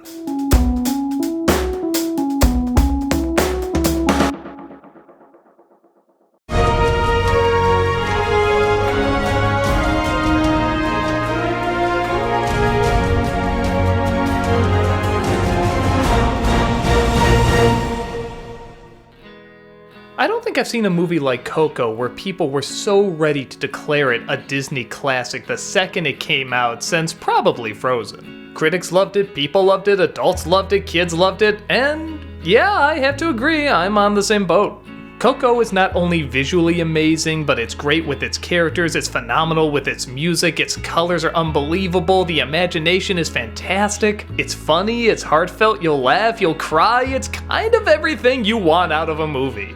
Which is funny because the setup for this film I usually hate. Miguel, a young boy in Mexico, loves playing the guitar and absolutely adores music, but his family, tell me if you've heard this one before, doesn't like music because something happened in the past that makes them suddenly hate all music, so it's forbidden, but that can't stop Miguel from wanting to pursue it. Christ, I hate these kind of stories. I hate them to my core. I hate them because you know music isn't bad. You know the people that forbid it are gonna come around, and that's most of the focus. Just someone trying to live their art and somebody else being a jerk until the very end. Thank heavenly God, though, that's not what this movie is focused on. It's actually more of a side thing. You see, Miguel has this fascination with his great-great-grandfather, who abandoned his great-great-grandmother, even leaving behind a 3-year-old daughter, Coco. Coco doesn't remember much and doesn't even process much. She doesn't even always know who Miguel is. But nevertheless, they get along very well, and Miguel always tries to figure out more about his great-great-grandfather, who was a famous musician. When the Day of the Dead comes, however, he steals his great-great-grandfather's guitar, and that sends him all the way into the land of the dead. This world is amazing. It looks so grand, so gigantic, so colorful, you practically want to live there. Or die there, you know what I mean. He comes across a bumbling skeleton named Hector, and the two of them have to juggle, well, surprisingly a lot in this story, as they have to get the family's respect, they have to get back to the land of the living while getting Hector to the land of the dead, try to find Hector's great-great-grandfather while also unraveling this mystery, while also trying to stop people from forgetting who they are, because once somebody forgets who they are, then they disappear altogether. It's surprisingly kind of complicated, which makes it all the more interesting that I actually followed all of it, and apparently a lot of kids seem to follow it too. The film is very good at holding your hand when it needs to hold your hand and letting it go when it needs to let it go. This plot could have so easily been too complicated, but I was amazed at how well I could follow along. This is also one of the few recent Disney stories that has a surprise villain, but it works. The The setup isn't just to go gotcha, it's to actually set up a connection between some of the other characters, and it works into what they were setting up before, and it furthers what's coming up next. A surprise villain can be fine, but it has to work into the story, and that's exactly what this one does. The characters are all so likable. Even the ones that forbid music are still very likable. They're so energetic, yet they all move differently, and the different facial expressions and the different energies that they all have is just so great to watch. In most Disney movies, I can think of a comic relief that I don't like or a side character that gets too much attention, but here, everyone feels like they get just the right amount of screen time to be really enjoyable. It's funny because everyone says they get teary-eyed at the end of this movie, and I get teary-eyed too, but not at the scene you're thinking. For me, it's early on when Miguel just likes hanging with Coco, and Coco half the time doesn't even know who he is, but she just looks so happy and content and comfortable being around him. And he knows she doesn't know who he is, but he still wants to entertain her nonetheless because he's just such a likable character, and oh my god, this gets me every time. It's just so sweet and it melts my heart. I guess if I really had to nitpick, the only scene I thought was a little pointless is where Miguel is performing in front of all these other dead people. It's not a bad scene, I just didn't entirely see the point of it. It didn't seem to connect to the rest of the story, where everything else really connects to the story. Maybe it was just an excuse to have another song, which in a movie like this, I can kinda see why. The music is a big part of it. The song that eventually won an Oscar, Remember Me, is so good because they play it in so many different ways. Early on, it's played as this big show number, this big gigantic thing where there's like dancing women and fancy costumes and loud instruments, but then it can also be played as such a slow, soft, thoughtful song. And that's really where it shines, and that's what it was meant to be. It's so clever how this movie shows the different ways you can look at music, like the different ways you can look at people, or life, or death. It's just, damn it, it's so good! Now, I feel like I wouldn't be doing my job if I didn't bring up a film that was rather similar called Book of Life.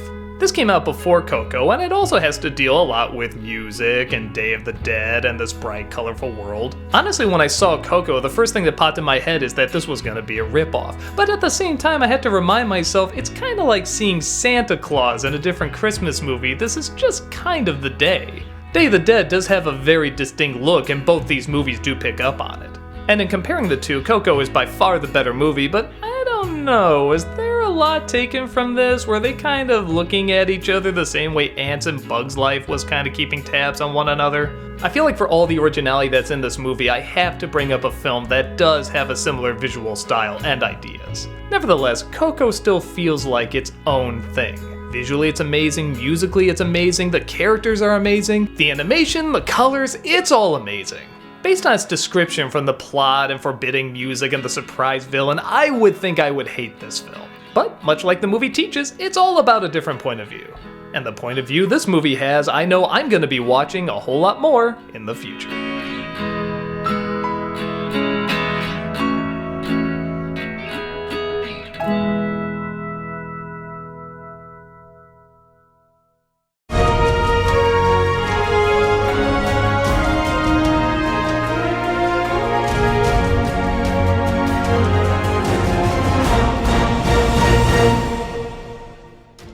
Incredibles 2 is one of those sequels I didn't know I wanted to see.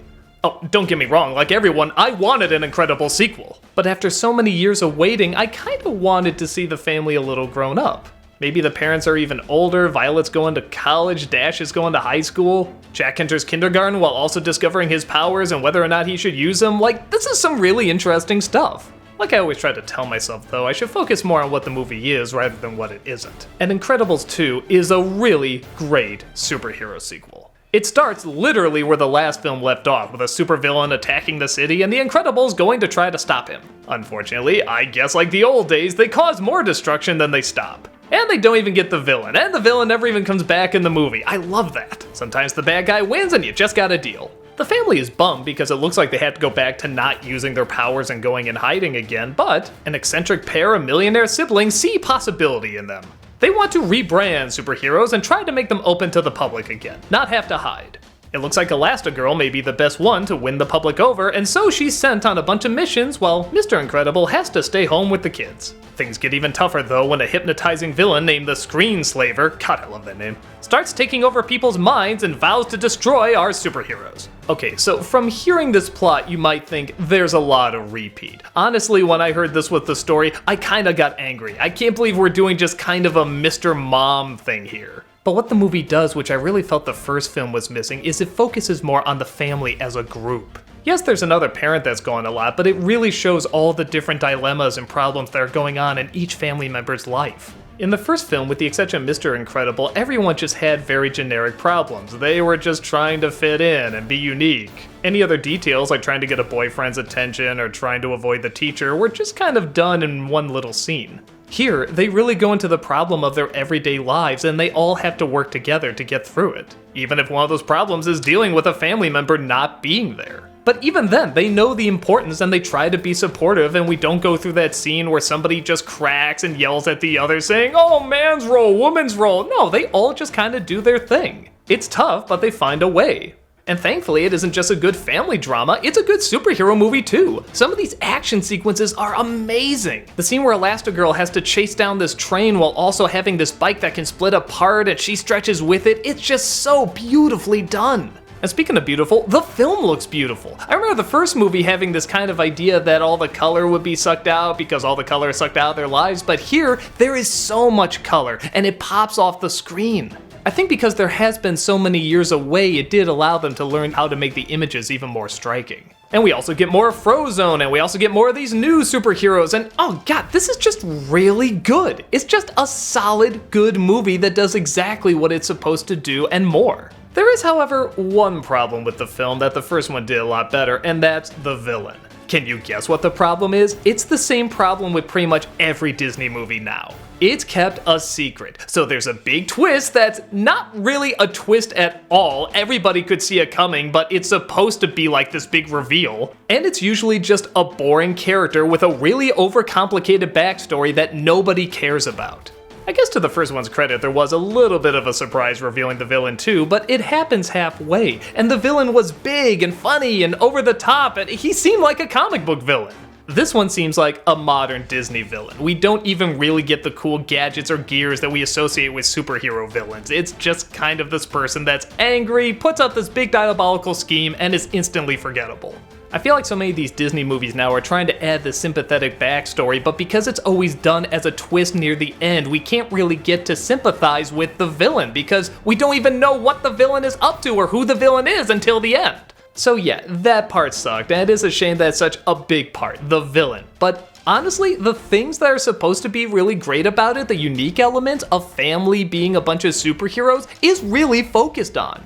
And they balance out wonderfully. I can be just as invested in Elastigirl trying to stop a bad guy as Jack fighting a raccoon in the backyard. Both are incredibly creative, amazingly animated, and work because we really like these characters. I usually hate babies in movies. They always bring the movie to a standstill, but this is a funny baby. Everyone constantly trying to figure out what his powers are while he's trying to figure out what his powers are but can't talk. He's just a baby, but he can turn to this giant and set on fire. It's just great.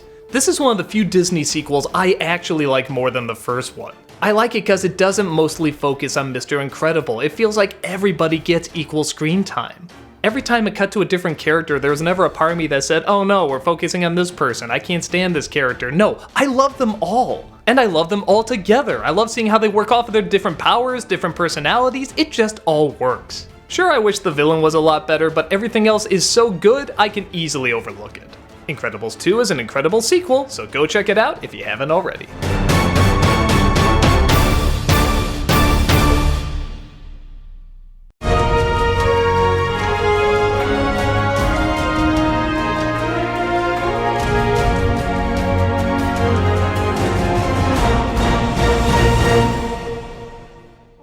Let me ask you something. You know these kind of Toy Story shorts that came out for a while, like they had one around Halloween and then one that ran just as a little special on ABC and such? If they made those longer and said this was Toy Story 4, would you be happy? Would you be like, yeah, that feels right, that's how it's supposed to go? My guess is no. And that is the exact problem I have with Toy Story 4. It doesn't need to exist, it's not that funny, there's nothing really that creative or new about it. But it has a nice enough message with characters that you like, so everyone seemed to be okay with it. I don't get it. Not to say this movie is awful, it clearly isn't, but as you probably heard me say before, I hold these movies to a very high standard. It was a great trilogy. 3 I wasn't even 100% on board with, but I liked it enough and I thought it was a solid ending. I thought it wrapped things up pretty well. But nope, we have to have this ensemble movie where they're not really much of an ensemble anymore, and the characters that you really like are either reduced down to serve these one lame running jokes or cameos here and there. But look, Bo Peep is back, and she looks more like Elsa than Bo Peep. Okay, let me balance this out before a lot of people kill me.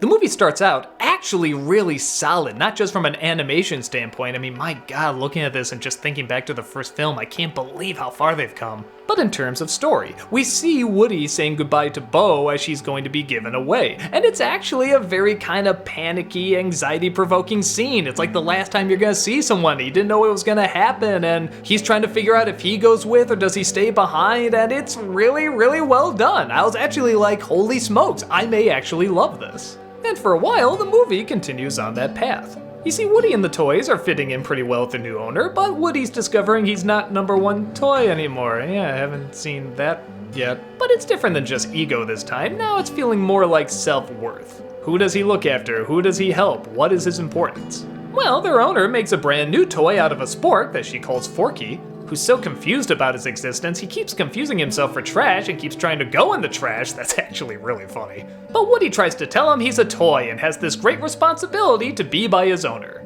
Give credit that the whole movie wasn't about this. Everybody thought I was gonna go this route. Like, no, I'm not a toy, I'm just garbage. No, you're something special, depends on your point of view, blah, blah, blah. I'm glad they don't do that. It wouldn't have been bad, it just would have been too obvious. Woody and the new toy get separated though. Gee, haven't seen that yet. And they come across a new place with all sorts of creepy bad toys. Gee, haven't seen that yet. And they're led by this one toy who looks sweet but is actually diabolical and has an evil plan. Haven't seen that? Yeah, okay, you get the problem. But here's something brand new, an old character we already know. Bo Peep comes in to save Woody as it looks like she's really enjoying her time not having an owner anymore. She considers herself a lost toy and doesn't really see any problem with that. Woody, on the other hand, can't quite figure out what he is, almost in the same way Forky can't figure out what he is, and hey, what happened to the other toys? Oh yeah, they're over there. Buzz has a running joke about listening to his inner voice, and so he pushes a button and he keeps trying to do what it says, even though it's just like 5 sayings, and yeah, that's stupid. Jessie does a few things, sometimes. The Potato Heads have some recordings from the other movies, because, you know, the voice actors are dead. I forget if Slink has a line. But looky here, they have to escape this dangerous pet, which again, haven't seen that before, but this one's really creepy. Actually, it's not. It's just a normal cat. I mean, God, can't you just make it either super cute or super scary? I mean, do something with this, something to stand out, something to justify your existence. How ironic is that? The whole film is about justifying your existence while it's barely justifying its existence. All of this I would be more forgiving of if it was either A, really funny, or B, poignant enough that it needed to exist. I don't think it's either. Once in a while I'll get a little laugh, but for me, a lot of the jokes were just falling flat. Even when I saw it, I wasn't hearing that much laughter out of the theater. More kind of pity laugh, like, well, isn't it cute a cartoon character said that, but nothing like the other 3. And the message is good. I actually really like it doesn't just end on the status quo. There is actual evolving of the characters and a legit change by the end. But I feel like this movie should have been called Woody the Cowboy, because that's what it's about. And every time they have to shoehorn in these other toys like Buzz or Jessie or any of the others, it just feels weird and out of place. If they changed the title, pushed them to the sidelines and really upped the comedy, then maybe I would see this as a legit good film. I mean, one of my big complaints in Toy Story 3 was they just got rid of Bo off screen. It kind of seemed insulting, and now here she is, and she has an interesting personality, an arc, and backstory, and cool. Doesn't tie into the rest of the toys much like the other movies did.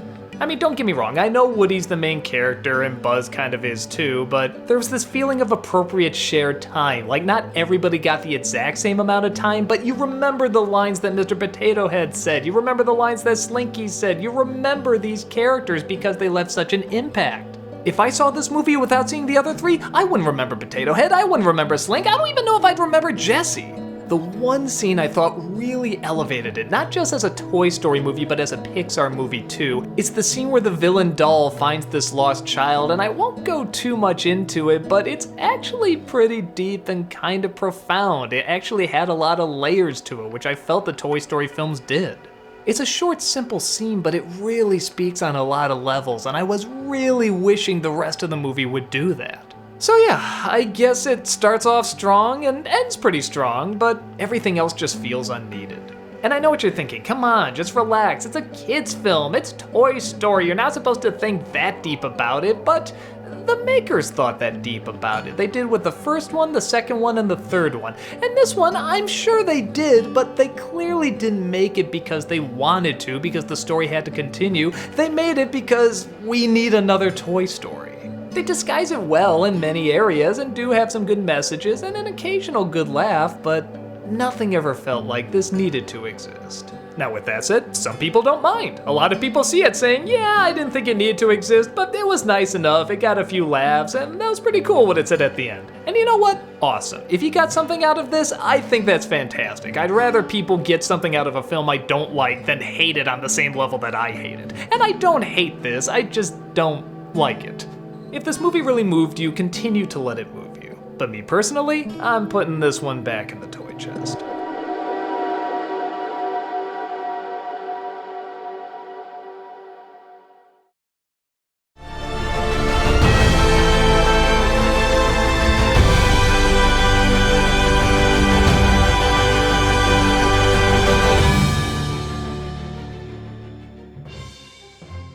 It's the little big movie that could, kinda, eventually. Pixar's Onward was not exactly a big hit at the box office, and some say it's the coronavirus, but nah, it started to tank even before theaters were closed down. So they quickly released it on Disney Plus, and a lot of people who saw it at their homes really enjoyed it. Some even said it was great. I can't go that far, but I think there are great moments in it. In fact, this is one of the rare movies that starts off, in my opinion, kinda bad and gets better and better as the film continues, and actually turns out a pretty good product. The story centers around a fantasy world, though I use that term very loosely, as this is a world where fantasy characters exist, like griffins and elves and fairies and such. But unlike most fantasy worlds where magic rules all, here technology rules all, and they kind of forget about magic. And yeah, I really like this idea. I think that's very clever. I feel like I've seen it done well in shows like Ugly New York, but then I've also seen it done bad in movies like Bright. This, at least at the beginning, starts off more on the bright side. See what I did there? Two elves named Ian and Barley, played by Tom Holland and Chris Pratt, try their best to live in a world where their father has died. Imagine a Disney film with a dead parent. Their mother, played by Julia Louis-Dreyfus, tries her best to raise them, but she knows deep down they really do miss their dad. Well, it turns out Barley is really into this whole magic and sorcery thing. In fact, there's even a popular game around it. And no, it's not called magic. What a tie-in that would be! And he thinks he discovers a way to bring his father back. Unsure, but hopeful, Ian agrees to join him, and they use this magic scepter to try and conjure him back to life. But the spell only works halfway, and all they get is his legs. Yeah, he can't talk or write or anything like that, they're just stuck with a pair of legs. So naturally, they have to go on a journey to get the rest of their father back, by a short amount of time, of course, and they come across a bunch of colorful characters, of course. Because that's what these movies do. And at first, that's the vibe I got out of this movie. This is one of those movies that just kinda does what these kind of movies do.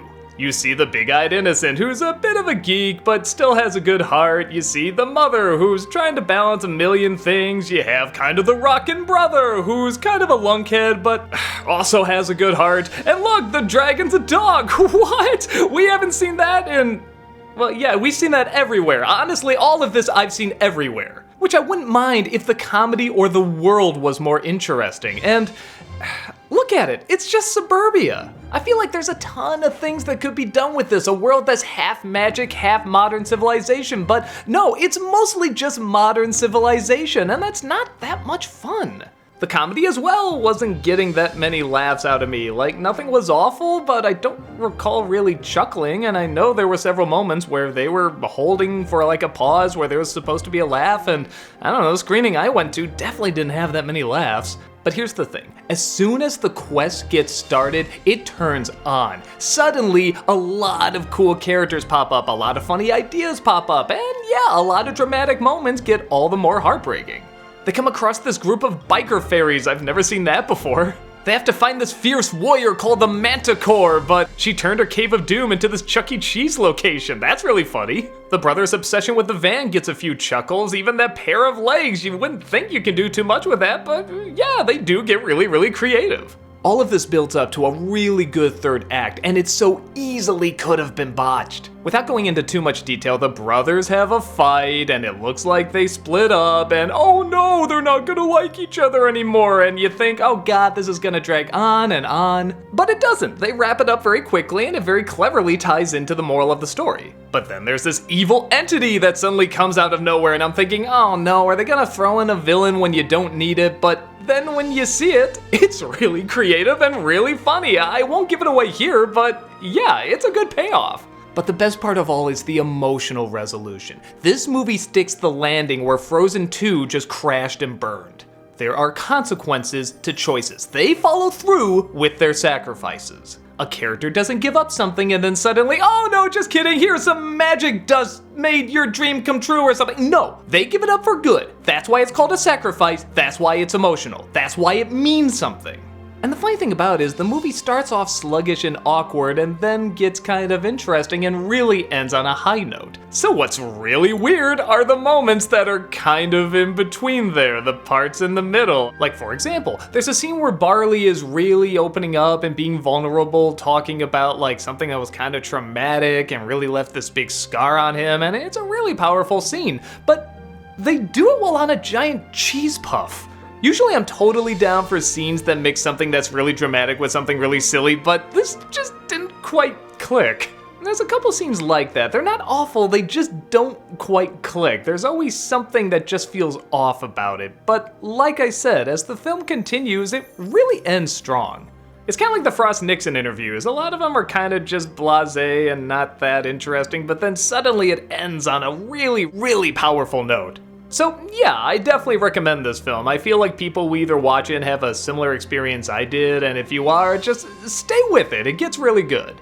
And if you're not like me, you'll probably just like it from beginning to end. Like I said, the opening is not really awful or anything, it just kind of felt a little generic to me, but there's a lot of people that still like seeing something that's bright and colorful and upbeat and has a little emotion to it. So yeah, I definitely say check it out. There's surprisingly a lot more to it than just Pixar's bright. Get behind the wheel and grab a wand. This is an adventure that pays off in the end.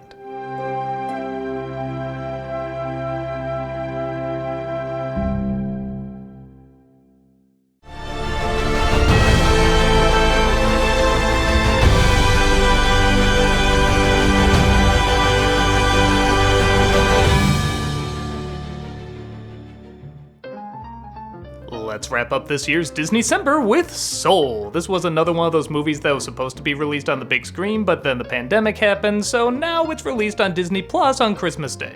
And I think the most appropriate way to start off this review is by saying, Pixar, it's good to have you back.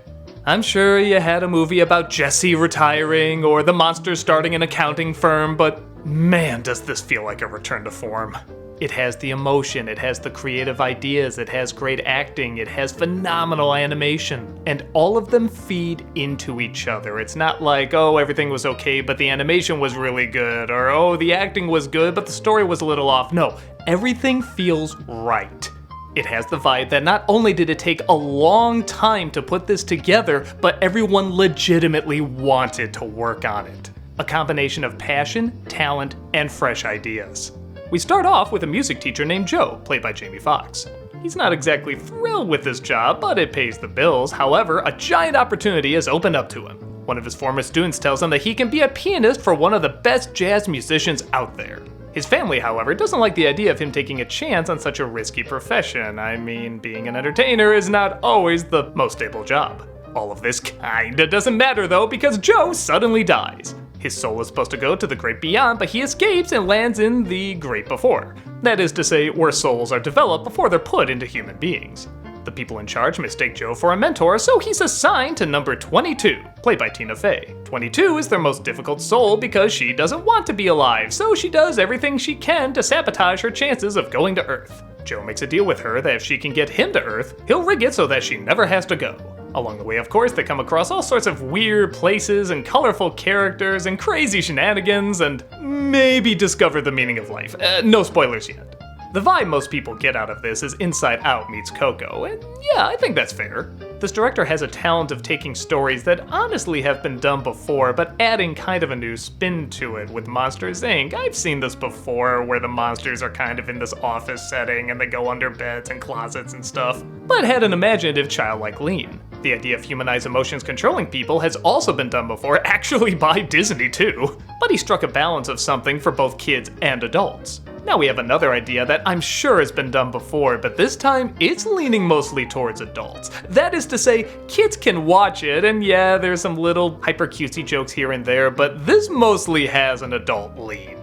Think about it, it's about a soul who doesn't want to die and another soul who doesn't want to live. There's a lot you can read into this. And the places they go so easily tie into what people are going through, or have gone through, or are going to go through. It's probably the most layered Pixar movie since Inside Out. And for the most part, it really, really works. The parts that don't, I'll admit, are a bit more of a personal preference, but I'll get to that in a bit. I really want to talk about the stuff that's great in this first. First of all, look at it. This might be Pixar's best looking movie. I mean, it almost looks like you're just looking at the real world. There just happens to be Pixar characters in it. But even the Pixar characters have these incredible textures and lighting, and it just leaps off the screen. I didn't even see it on the big screen. I saw it on my little TV, and it still looked amazing. I also like the distinct contrast between the real world and the afterworld. The afterworld is a lot more simple, but it doesn't mean it's lazy. Look at these designs. I love the way they combine 2D and 3D together. I mean, they're just amazing. So much thought clearly went into how are they going to make these two universes look different and stand out, and they really succeed. The acting is also top-notch. Jamie Foxx finds that perfect balance between being sincere but also frustrated. He's trying to be patient, he's trying to hold everything together, but he's still not satisfied. And it's finally starting to get to him, especially when it looks like he had his chance to finally be satisfied. His transition from being so goal-based to finding out what really matters happens so naturally, and what I really like is it doesn't take a lot of words. Yes, there is a scene where he has a big speech talking to his mother, and that's great, he does it wonderfully. But he also knows how to make the shorter lines work and just let the animation take over. There's several amazing scenes where he has to play the piano and it's like he's transported somewhere else, and I feel like that wouldn't have worked as effectively if his performance wasn't so solid, and I felt like I really had an idea what this guy was about. Tina Fey also does an amazing job. I didn't even know she was in this movie. I was just watching this character and sometimes thinking, I wonder who's voicing that, but after a while, I didn't care. I was just so getting into her story. What I really like about her performance is that she captures what it's like to kind of be this bratty, frustrated, kid-like character, but she doesn't do a kid voice. It's still clearly a grown woman's voice, but the way she talks and the inflections and the attitude all have the feel of a little kid. I feel like both these characters so easily could have been done wrong and could have been too frustrating, but they really perfect that balance. You understand and relate to what they want, even if what they want seems incredibly different from the other. But okay, there are some things I said were kind of a personal preference thing, and I really stand by that. This is a 4 out of 4 wonderful movie, one of Pixar's best in years. Honestly, there's only 2 things that didn't quite sit well with me, and I'm just gonna say right now, it goes into spoilers. So if you don't want to hear about what happens in the movie, go to this point. I'll even give you a few seconds so it's not ruined for you. Oh, also heads up, don't check the comments, they're gonna ruin it for you too, so don't scroll down if you really don't want to know how it ends. I'm still giving you the few seconds. Alright, here we go, I'm gonna go into spoilers, you have fair warning.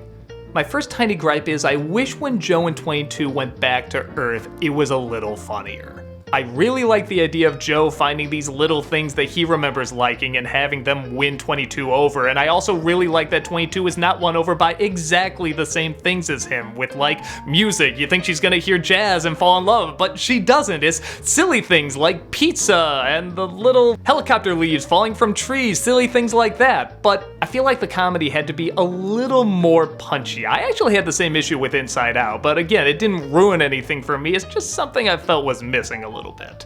And here's the other problem I have. Again, this is a huge spoiler. If you do not want this ruined, skip ahead. I think Joe should have died at the end. Or at the very least, become a mentor. I actually thought that's what they were building up.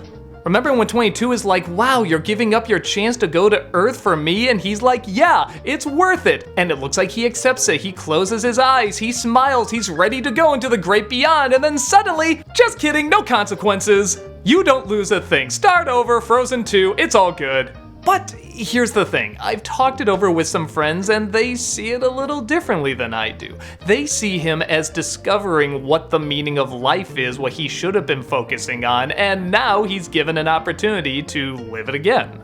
I personally saw it as he did live a good life, he just didn't know it. And then when he thought back about how good he had it, the little things like being a kid, being introduced to music, even introducing his students to some of music. Remember that one kid who grew up and said, hey, I have a gig for you? Or that one girl that actually got into playing the horn even though she said she didn't want to and suddenly did? That all ties into it. He realizes he had it good and did have a lot of happy moments, he just forgot about them, focusing too much on what he thought his purpose was. But that's another reason why this film is so great. Other people can look at it and say, no, he was wasting his life and now he's given a chance to do it again, which, I don't know, there's no other people that tried to get off that conveyor belt going to the great beyond. I mean, he was the only one? Nobody else was freaked out? This just seems a little odd. I don't know, to me the story was about accepting your end even if it is abrupt and not fair. You still had the gift of life that gave you some amazing things, even if the amazing things were small things.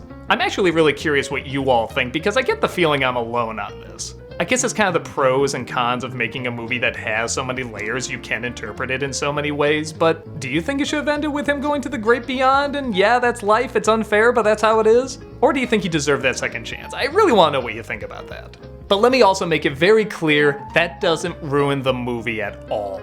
Because the film does have so much dimension to it and can be talked about so much and you can get so much out of it, I don't think it even comes close to damaging it. This is still one of my top 5 favorite Pixar movies, maybe top 3. When people say Disney is the top of the game, the biggest animation studio breaking barriers, these are the kind of films I think of. These are the ones I would rate up there with Studio Ghibli. So, if you haven't put it together yet, check it out. It's an amazing, wonderful, fantastic, I'm just rambling now, go see it, it's so good.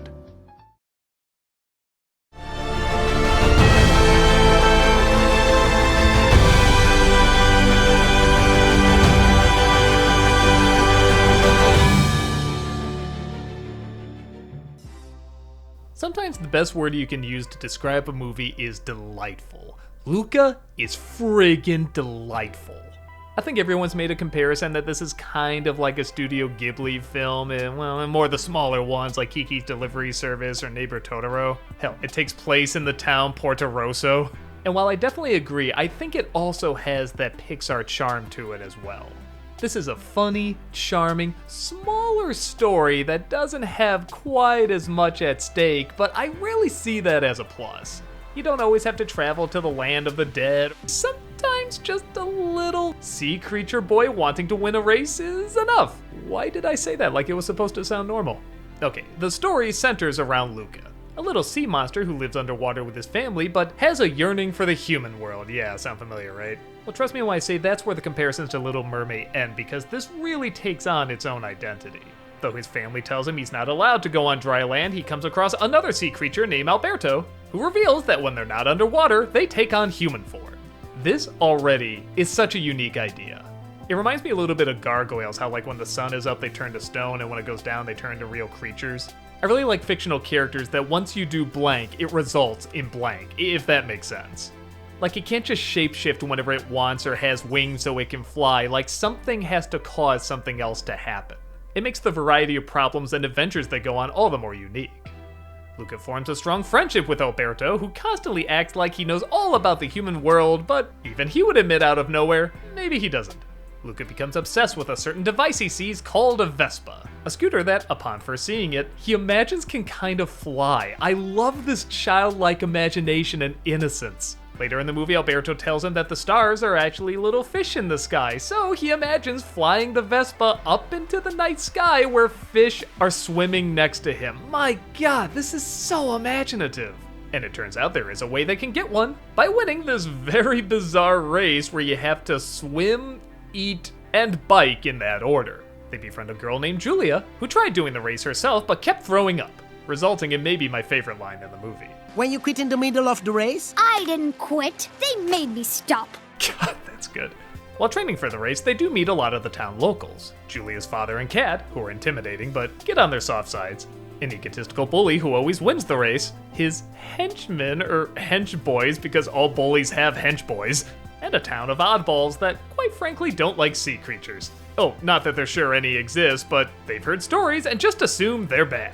So while trying to win the race, they try not to out themselves, avoid Luca's parents who are searching for them, and maybe, just maybe, discover what they truly want and understand how to accept and be accepted. I'll be honest, when the movie started, I really didn't think it was gonna be good. It opens with Luca as a fish shepherd, and the fish actually go, bah. Well, because I've got news for you. This is some lame-ass world building, man. The parents are stereotypical dummies that don't want him interacting with anything new, and yeah, you know what the lesson's gonna be. You should be allowed to interact with something new and different, and aw man, just move on with it. Very quickly, Luca gets to dry land, and almost instantly, it becomes entertaining. Just watching him trying to learn how to walk as opposed to swim is really hilarious, and I love the way it's explained. Point your feet to where you want to go, okay? And then you just catch yourself before you fall. It's like as soon as these two polar opposite boys get together, the film comes alive. Which is so weird. You would think the fantasy world underwater would be more exciting and imaginative, but you can tell this movie's passion is really on dry land and showing off this unique town that is beautiful, but is not really grand. There's something really small and cozy about it, and it's really welcomed. Luca and Alberto obviously are very weird, but everyone in the town is a little weird too. It kind of reminds me of Third Rock, where it would get really old if it was just the aliens acting odd and the people going, what? That's odd. But no, it acknowledges that people are strange too, and that in many respects we're not that different in our oddities. A large part of why this movie works is the acting. Everybody is so on point and so likable and brings such a unique energy. No two characters seem exactly alike, so they can work off each other really well.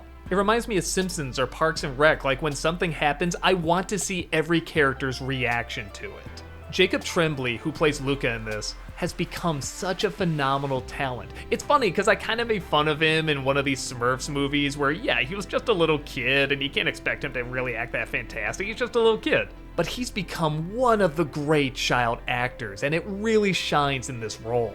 He is so timid, so afraid, but also so polite and so excited for what he's passionate about. I really like how what he's interested in kind of changes in this movie. Usually in films, a character wants something and they try to get it and they either do or they don't achieve it. But in this, he actually kind of changes his mind and goes after something else, kind of pissing off his friend. That's interesting. It's not a major end of the world thing, but it's still something we all go through and can be done in a dramatic as well as funny way. Speaking of which, let's talk about that relationship between Luca and Alberto. There's been a lot of talk that this film is an allegory of being homosexual or bi or any kind of unique sexual identity. And while I guess Pixar said that wasn't the intent, for me, it's really hard not to see. I honestly thought everyone was gonna be like, wow, they're really putting it out there and making this big leap and kind of spelling it out, but a good chunk of the people didn't see that. They just saw a little story about a kid who wanted this scooter. But that's what I really like about films like this. You can see it either way. You can look at X-Men as these mutants that are trying not to be persecuted against by humanity, but you can also connect it to race, sexuality, or just being anything different that people have been persecuted for. I really feel like that's a strong way to do a film like this. Everyone can see it and get something a little different. And it can have different meanings for them. So yeah, whether you think there is an allegory or there isn't an allegory, it works either way. I always say if there's a scene in a movie that makes me gasp, it's doing something right, because that's not something I do often in film. And there is a scene where one character quote-unquote outs another one, and it legit surprised me and I felt the heartbreak over it. But at the same time, they don't give you a third act where the character just mopes and dopes and you know everything is gonna be better. They legit talk about it and they try to figure it out. It still has the cliches a smaller story like this would have, but it focuses on what's the most interesting about it, and emotional, and funny, and it just really, really works. I'm really hoping this film gains an audience similar to something like Kiki or Neighbor Totoro because it really does deserve it. I really hope it doesn't get forgotten or cast aside because it wasn't as large as some of these other big bombastic animated films. Sometimes smaller is better and even more personal. So, if you're in the mood for something that has a little bit of a slow start, but really pays off in every way a family film should pay off, then dive right in and have a good time.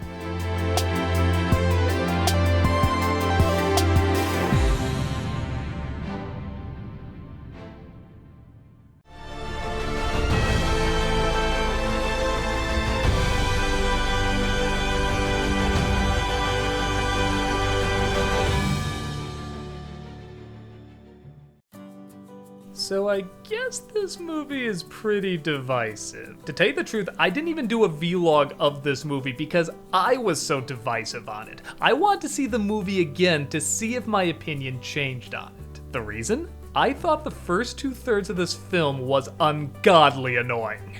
The main character got on my nerves, I thought the style was obnoxious, the supporting cast was way too one note, and while I love the idea of this, I remember a lot of my friends looking at the trailer saying, oh man, that looks really annoying, and me saying, no, I think it'll be good, not being aware that the movie, the first 2/3 anyway, is this trailer. It's not like it's cut down, this is the style, this is the pacing. With that said, I thought the last third of this movie was some of Pixar's best. It was funny, it was emotional, it was clever, the style really helped tell the story. Everything with the main character and the side characters was all building up to this and it was executed brilliantly, some of my favorite in any Pixar movie. So as you can imagine, yeah, I wanted to give this movie a second chance. So now that I have, is the first 2/3 better? A little. The story takes place in the early 2000s because, wow, I guess that's the decade we're getting nostalgic for now. Where a Chinese-Canadian girl named May is living the best life. She's an overachiever, she's got some great friends, her best buddy is her mom. But all of that changes when one morning she wakes up and she's this gigantic red panda. Tell me if you've heard this one. Whenever her emotions get really strong, she suddenly has powers, and they get out of control. A good chunk of the story is her and her family trying to figure out how to keep her emotions and her power under control, while also figuring out if it needs to be explored or repressed. If you've seen any movie where a person's powers is connected to their emotions, you know which one they're going to choose.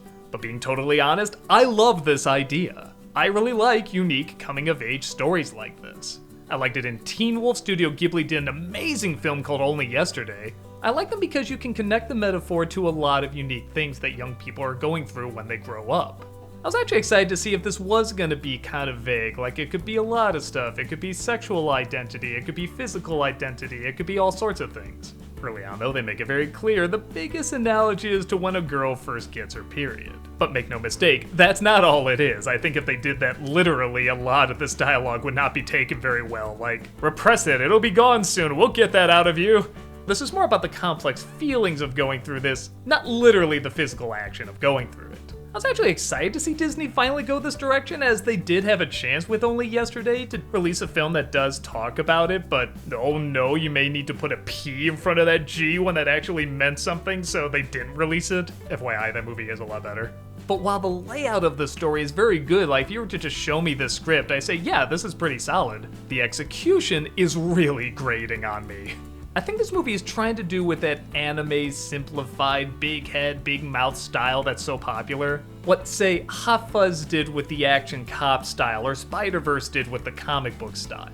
But it either does it too much or not enough. Sometimes it's so in your face it's unbearable, and then other times I had to remind myself that's even the style they were doing in this movie. I also had an issue that a lot of the characters moved the same. I had the same issue in Hotel Transylvania 3. I really like how in those movies there was an extreme fast style, but everyone still moved uniquely to what the character was demanding. Here, almost everyone has the exact same reactions and movements to everything. It's all that hyper zigzagging way of reacting to everything that gets really old really fast, and like I said, there's not much variety. The friends don't feel like three distinct personalities as much as three distinct jokes. One friend underreacts to everything. Another friend overreacts to everything. And the third friend acts like she's cool but is really awkward. That's it. They hold these expressions throughout the entire movie. I remember thinking to Steven Universe how the supporting cast in that had such a distinct range of emotion and reactions, but still these distinct personalities. There was such a wide range of expressions to them where these friends always had the same expressions. The only characters that move uniquely was the father, who barely moves at all, I think that's part of the character, and the panda. I think because she is so big and bulky, I like she did move a little differently. It was hard to hide in different places and stuff like that. I thought the film was working okay when that was on screen. The mother was way too stupid for me in this. And again, I know what they're trying to do. They're trying to show how much of a connection they have and how much that connection is being challenged when she can't see her as her little girl or best friend anymore. But she was just way too dumb. Even for an awkward parent archetype, this was too much. So okay, wow, you must think I really hate this film. Well, like I said, when it gets to the last third, it really does transform, which I guess figures in a movie about transformation. I so wish I could go into spoilers when talking about this, but I really shouldn't if you haven't seen the film yet. What I can say is, for me, the movie I wanted to see for that first 2/3 is represented here. Even though you know the message they're gonna try and get across and you know what the lesson is that the characters are gonna learn, it is done in such a funny, creative, and eventually emotional way that, yes, did remind me of some of those brilliant Ghibli movies, but with a spin that would make sense in the early 2000s. Like, I love how there's a split between May and the best friends, but one of the ways they show they're still friends is that one of them still looked after her gigapet. Holy shit, that's brilliant. That is something that was set up just as a little nostalgic, oh, you remember those kind of thing, but it surprisingly plays a big part in the story, and it actually plays an even bigger part later. That's kinda how the movie works. Everything you think is just jokes not landing or is kind of awkward does play a gigantic part in the last third. The way all these side characters come together, when you see the threat they have to fight at the end, and the way they fight it off. It made me laugh so hard and so beautifully transitioned into something that was really powerful and emotional. You see these 3 generations of women and how their issues are kind of passed down to the next and how they change and evolve and what they discover in terms of when they should band together and when they should be their own unique person. And the style of sort of that big bombastic anime, big mouth, big punches, big sound effects and special effects and stuff help make the point stronger and tell it in a unique way. I absolutely fell in love with this film by the end. To where, like I said, I had to watch it again to see if the first 2/3 changed, and the only thing that really changed was a lot of stuff that I knew was gonna come up later. I did take notice of a little bit more, and I did let slide a little bit if it didn't get a laugh. But yes, the stupid choices the characters make and the annoying personalities sometimes they would have did still rub me the wrong way. But I don't know, how can I not recommend a film that has such a phenomenal third act? This style didn't win me over, but I can easily see it winning a lot of people over. I can see kids really getting into these characters and the extreme reactions and how fast they move, and while maybe too oversimplified at times, I can see them also relating to some of these problems. Even the awkward moments that I found very obnoxious, I can see people kind of quoting years later. Like, you know how people kind of look at a Goofy movie and say, yeah, some stuff in that is dated and doesn't make sense, but it was so unique to that time and it grew a strong connection with us? I can see that happening with this film too. So I guess the best way I can sum it up is if you watch the trailer or even just the first 5 minutes and you're okay with it and you're really getting into it, it's only gonna get better. Stick with it. If you're someone that watches the trailer in the first 5 minutes though and it's just not winning you over, I would still say give it a chance, because if you do get to that last third, you might be won over like I was. And if you're not, well, I think it was still worth a shot. I just can't see myself saying skip it for so many good scenes that just happen to be squished into the last part. And like I said, I think it is a personal preference. Like, there are going to be a lot of people out there that like this style fine, and I don't think it has any bad messages or anything like that. Honestly, I think the message is probably the best part of it.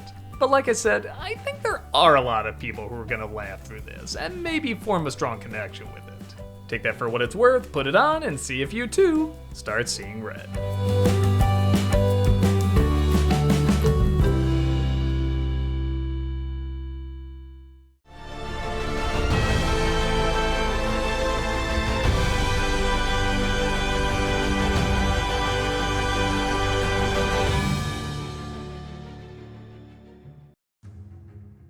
Andy's favorite movie, huh? Bullshit. Yeah, everybody knows this isn't Andy's favorite movie. It's not anyone's favorite movie. Lightyear is a weird idea, but it is an idea that I think could have some potential. I mean, I remember reviewing the cartoon show that came out years ago, and it was fun. That's what I think of when I think of Buzz Lightyear, when I see that toy and the adventures he goes on, the evil Emperor Zurg. That is exactly what I think it would be like. Well, that must be why that show was a hit, and this movie was not. And I'll tell you why in great detail, including spoilers. If you want to see my spoiler-free review, go watch Entitled Review Show. But in this one, I'm gonna tell you all the dirt about why I just did not like this film. Buzz Lightyear, played this time by Chris Evans. And no, honestly, that didn't bother me, because I know this is a different version, and I'm fine getting a different actor for that. I don't think that's a big. But he's not doing so fine when him and a colony of people crash land on a new planet, and they spend years trying to figure out how to get back home. Long story short, they build a spacecraft that's supposed to get them back, but instead keeps sending Buzz into the future by several years. Being, I guess, really stubborn, he keeps taking the mission, going further and further into the future, and he stays the same age, but all his friends and cadets around him keep aging, eventually passing away. After a couple decades on this planet, they finally decide to cancel the mission, but Buzz wants to keep going, with the help of his, I guess, emotion animal. A robotic orange cat who's clearly the best character in the movie. Trouble starts brewing, though, when the evil Emperor Zurg, although I guess he's not really an emperor in this, or Zurg, yeah, we'll get to that in a minute, starts taking over the colony, and so he has to recruit a bunch of cadets that clearly aren't ready, and have, I guess, one joke per character that's supposed to define their personality, who all band together to take this machine empire down. Okay, so for maybe the first half of this movie, I personally wasn't enjoying it, but I could say if somebody saw the trailer and got excited for it, it was giving you what it promised. Like I said, when I hear Buzz Lightyear, I do think of that cartoon show. I think of something really fun and goofy like that, actually exploring other worlds. But okay, if you want to do this little time travel story where you just stay on one boring ass planet, but I don't know, it's kind of dark and gritty, and I guess you could argue does look a little bit like a 1995 movie, even down to not really getting the source material right. I think there'd be an audience for this. Where it loses me hard is the reveal of Emperor Zurg, who, like I said, is not an emperor, he's not even really Zurg, he's Buzz from the future. I kept saying to myself, no, it's a trick, like the real Zurg is in there or something, like they can't be this stupid, nobody would want this. But nope, that's the twist in this. I guess that's their way of getting around Zurg being his father, because it's actually him, like an older version of him? Is that it? Why do people think older, younger versions of themselves are like mother, daughter, father, sons? This is not a good idea. But even taking that out of this, that Zurg as we know him in the toys and the cartoon and everything is not the same Zurg, this is just not well set up. I get the idea behind the lesson. The community there has actually gotten used to being on the planet, and the old generation has died off, and now this is their home. Though, yeah, it's a little weird. You're just never gonna go back to the civilization you came from, like you're just giving up. That's a little odd, but regardless, Buzz is not set up to be the bad guy in this. Yes, he's a little stubborn, but honestly, his character is not interesting or developed enough to be the bad guy in this. When this shows up, like I said, in the last third, it's kind of like in Lost in Space, where suddenly there's like this time travel story and people are growing up, and no, the movie was really about this, and it just seems totally out of left field. My guess is somebody had a time travel story about going into space on a different planet, pretty much the same setup, but then somebody was like, hey, we own Buzz Lightyear. Let's make it about Buzz Lightyear. And they had to shoehorn this in. Let me put it this way, if that's not how this came about, I have no idea how this got to this point. None of this seems like Buzz Lightyear outside of just once in a while saying a quote from Toy Story. Yeah, isn't that great? Man, you really captured Buzz Lightyear. He said those lines even though the rest of the original story and characters are completely ripped apart and done a huge disservice. With that said, the acting from everyone is okay. The animation's not bad. It's just not that impressive either. What a boring planet to be stuck on. I mean, again, Buzz Lightyear to infinity and beyond. Well, that's just this one place, and it's not that interesting. Well, what's even really alien about? There's just some vines that move around. That's it.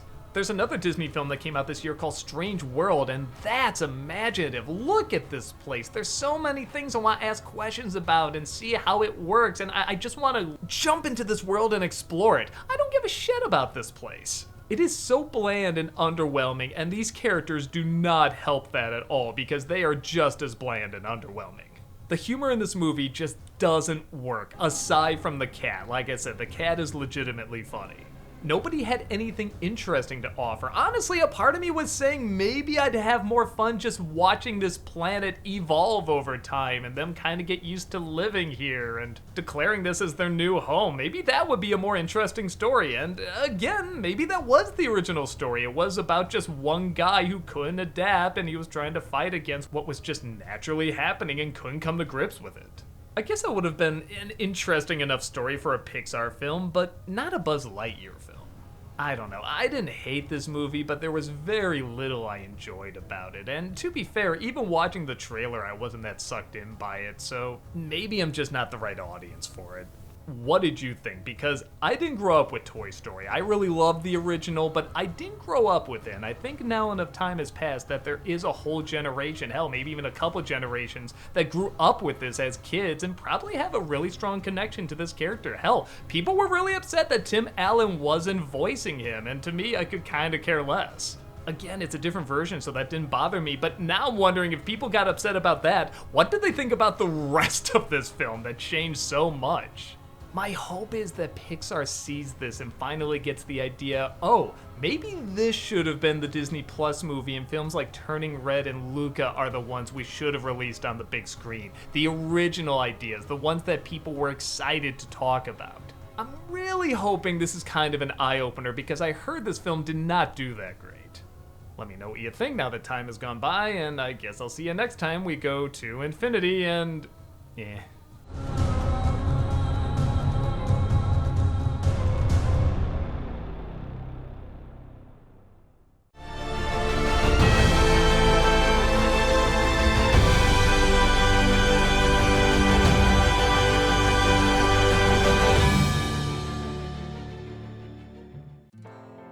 It's the little movie that could, but couldn't. But then kinda could? Elemental started off as a huge box office bomb, but then over time started to get a little bit of a, I don't want to say following, but audience. It did over time find its audience, and while not massive, was definitely better than how it started out. And I think like many of you, I had the same reaction. I saw the teaser and said, oh, that could actually be really interesting. We've seen toys and emotions and even souls have souls, so how do you go even deeper than that? Try the elements. Yeah, okay, I can see how this can work. But then once the trailer came out, it was very clear what it was. It was Zootopia with dad jokes. The message is basically Zootopia, the city is basically Zootopia, the humor is basically Zootopia. It's just Pixar, I guess, hasn't done it yet, so they're giving it a try. So like many of you, I didn't have much interest in checking this movie out, not because I thought it'd be terrible, but because it'd be boring, standard, generic. And now that I finally watched it, yeah, it's all of that. But as a lot of other people pointed out, it's hard to say it's really bad. I just can't really say it's good or entertaining. But doesn't that kind of automatically equal bad? It's a little complicated, let me explain. A fire family leaves Fireland, yeah, isn't that an incredibly imaginative name? Anyway, trying to create a new living. They give birth to a child named Ember, and as you'd imagine, there's a lot of tricky scenarios in which fire people don't always mix with water people, or wind people, or earth people. But over time, they eventually fit in, and Ember is even being built up to be the future owner of her father's store. One day, the temper of the job gets to her, and she literally blows her top, causing a leak in the pipes, which introduces her to a water guy named Wade. His thing is he cries a lot. It's annoying and not very funny. Wade, it turns out, is an inspector, though, and he has to turn in a report that lists all the big problems in the store, which will eventually get it shut down. Ember tries to find a way to save the shop, and Wade, feeling really bad for her, tries to help her out, even though he's kind of the reason this is all happening to begin with. As you'd imagine, a romance forms between them, and yeah, you can pretty much imagine everything else too. Exactly what you think is gonna happen to this movie pretty much happens. Ember doesn't want to take over the store. Her father doesn't know this. She keeps a secret that the shop is going to close down, and that's her fault it's going to close down. The family doesn't like the water guy because elements don't mix. Yeah, did you catch on to that yet? This results in a classic liar revealed story, and you know how I feel about those. Which also results in a third act breakup in which everybody has to sulk and feel bad and nothing funny is happening, and again the movie's acting like it's the first one to ever do this idea. By God, I hate this trope. But like I've said before, I can usually overlook this stuff if the characters or the comedy have a lot of wit and charm to them, and okay, once in a while there is a joke that works okay. I like at this big sports game, they actually do a literal wave. I like some of the names. I mean, actually Lava Java I think would be an amazing name for a coffee place. I guess I can't say they're annoying per se. Well, okay, like I said, once in a while Wade gets a little annoying, but I've seen far worse. They just don't leave that big an impact. But here's the thing, this film did find its audience over time, and most of the people that saw it kinda said the same thing. It was fine, it's an okay film to take your kids to, get an okay message at, and I guess that's somewhat where I fall. There's still one or two things though that lean me towards the I don't think it's objectively good category. One is, I don't think there's any chemistry in the romance. I do not believe these two are in love. And once more, I've seen much worse romances in other films, but I just feel nothing when these two are together. Despite the mother saying she can literally smell love? Sounds a little creepy when you think about it, but whatever, I'm not a fire person, I don't know what their special powers are. But I think the biggest problem, for me anyway, is that I'm constantly thinking what this film could be. Because you do see the constant effort, and yes, at times real creativity that goes into the making of this, but there's nothing really innovative about it. Look at this city. This must have taken so much time to design and create and figure out how do all these elements kind of come together in this one place, but because we already have seen something like this in Zootopia, it doesn't feel very exciting. Why can't the water people live underwater? Why can't the fire people live in a volcano? Why can't the air people live in the clouds? The compromise they come to with this city is very boring, even though it looks like a lot of effort did go into designing it. Everything's almost on the right track, like the fire people live outside a volcano, but why is that interesting? Why is that fun? Put them inside the damn thing. I want to see how that would work. I don't know how that would work, but that's why these people are paying lots of money to think of stuff that I can't think of. I see what they're trying to do with Wade, kind of make him the lovable, sensitive guy, but whether it's in the writing or the performance or a little bit of both, this character never seemed to find his voice. They say he's really good at connecting with people, but honestly, aside from one scene at that sports game, I never really saw it again. The most interesting stuff in the movie is probably with the fire people, and I don't even mean that in a sense of like the characters are that great. Again, I guess they're not bad, they're just characters we've seen before. But the way they have to move around this city and be careful of what they touch and what they don't touch and what can hurt them, what can even kill them is honestly pretty creative. I was honestly connecting it to living with a disability, like there's certain things you can't do that other people can do, but there's a flip of that too, like there's certain things you can do that other people can't do. I also thought maybe they were gonna do something with anxiety, like she literally blows her top whenever stress gets too much for her, but they don't really do too much with that. And honestly, the most interesting question is, how are these two going to interact with each other, like physically touch each other? They kind of dance around the question, and I too was wondering, well yeah, how are they gonna do it? And I do really like a lot of the compromises that they use in this. I think that's probably the strongest moment of the film, is whenever they try to do something with that. There's one moment where her mother says Wade has to set something on fire, and he doesn't know how to do it, and without going into spoilers, the way he works with it is very, very clever. And when they do eventually touch, I like it's not 100% explained. It's kept a little vague. There's kind of different ways you could interpret it, in my opinion. Like maybe they're touching very carefully, or maybe they're just suddenly creating a new element when they touch. I don't know. I like they kind of left that a little vague. But as I mentioned before, it did find an audience over time, and I can't act like I'm surprised when somebody sees it and says, yeah, that was okay. For me, there's just one too many things in it that just suck out the interest and give me kind of a boring flick. And as I've mentioned before, we do kind of raise the bar a little bit when it comes to Pixar. Their films are so well made and so timeless, we really do expect that quality.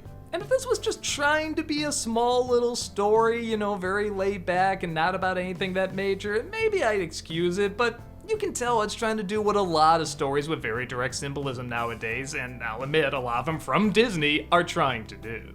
Some of those stories can work, others, like this one, are pretty dull. But like I said, I can't think of anything incredibly annoying about it or god-awful. Actually, I kind of like the fact there's no villain in this story. I think this would have been a very easy story to insert one in. If Zootopia is the in the heat of the night of Disney films, then I guess this is the guess who's coming to dinner of Disney films. I didn't hate it, I wasn't frustrated, I just felt bad thinking about what it could have been. But again, I shouldn't always judge something on what it could have been, I should judge it on what it is, and for what it is, it's very meh for me. Both Disney and Pixar have definitely made far worse in the past, and even recently, but it's nowhere near the level of Disney or Pixar's best either. If you're looking for a movie to play for your kids that has an okay lesson and a couple good visuals in it, it's fine. But if you're looking for something as exciting, funny, and imaginative as Pixar's best, then the spark just isn't there.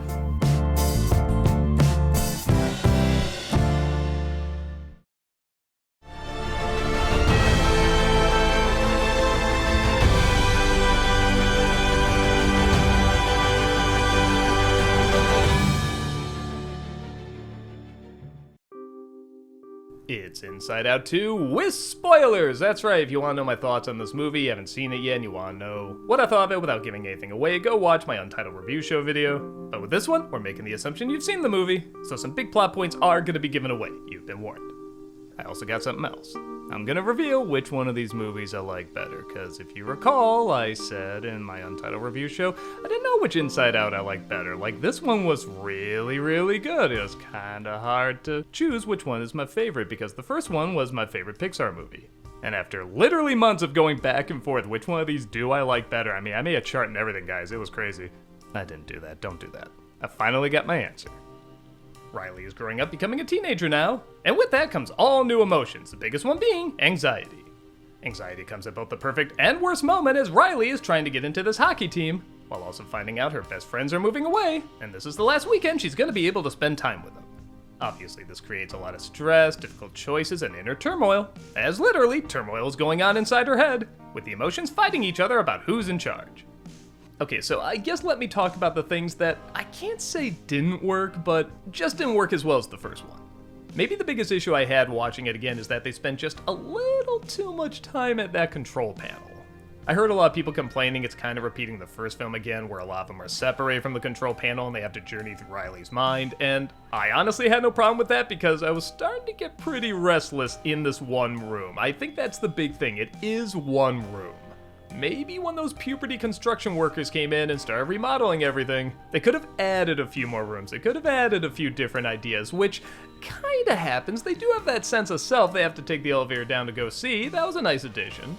But I think if you want to get away from the idea of everyone getting separated from the control panel and journeying through the mind, but you don't want it to be boring, you have to add a few more different segments up there.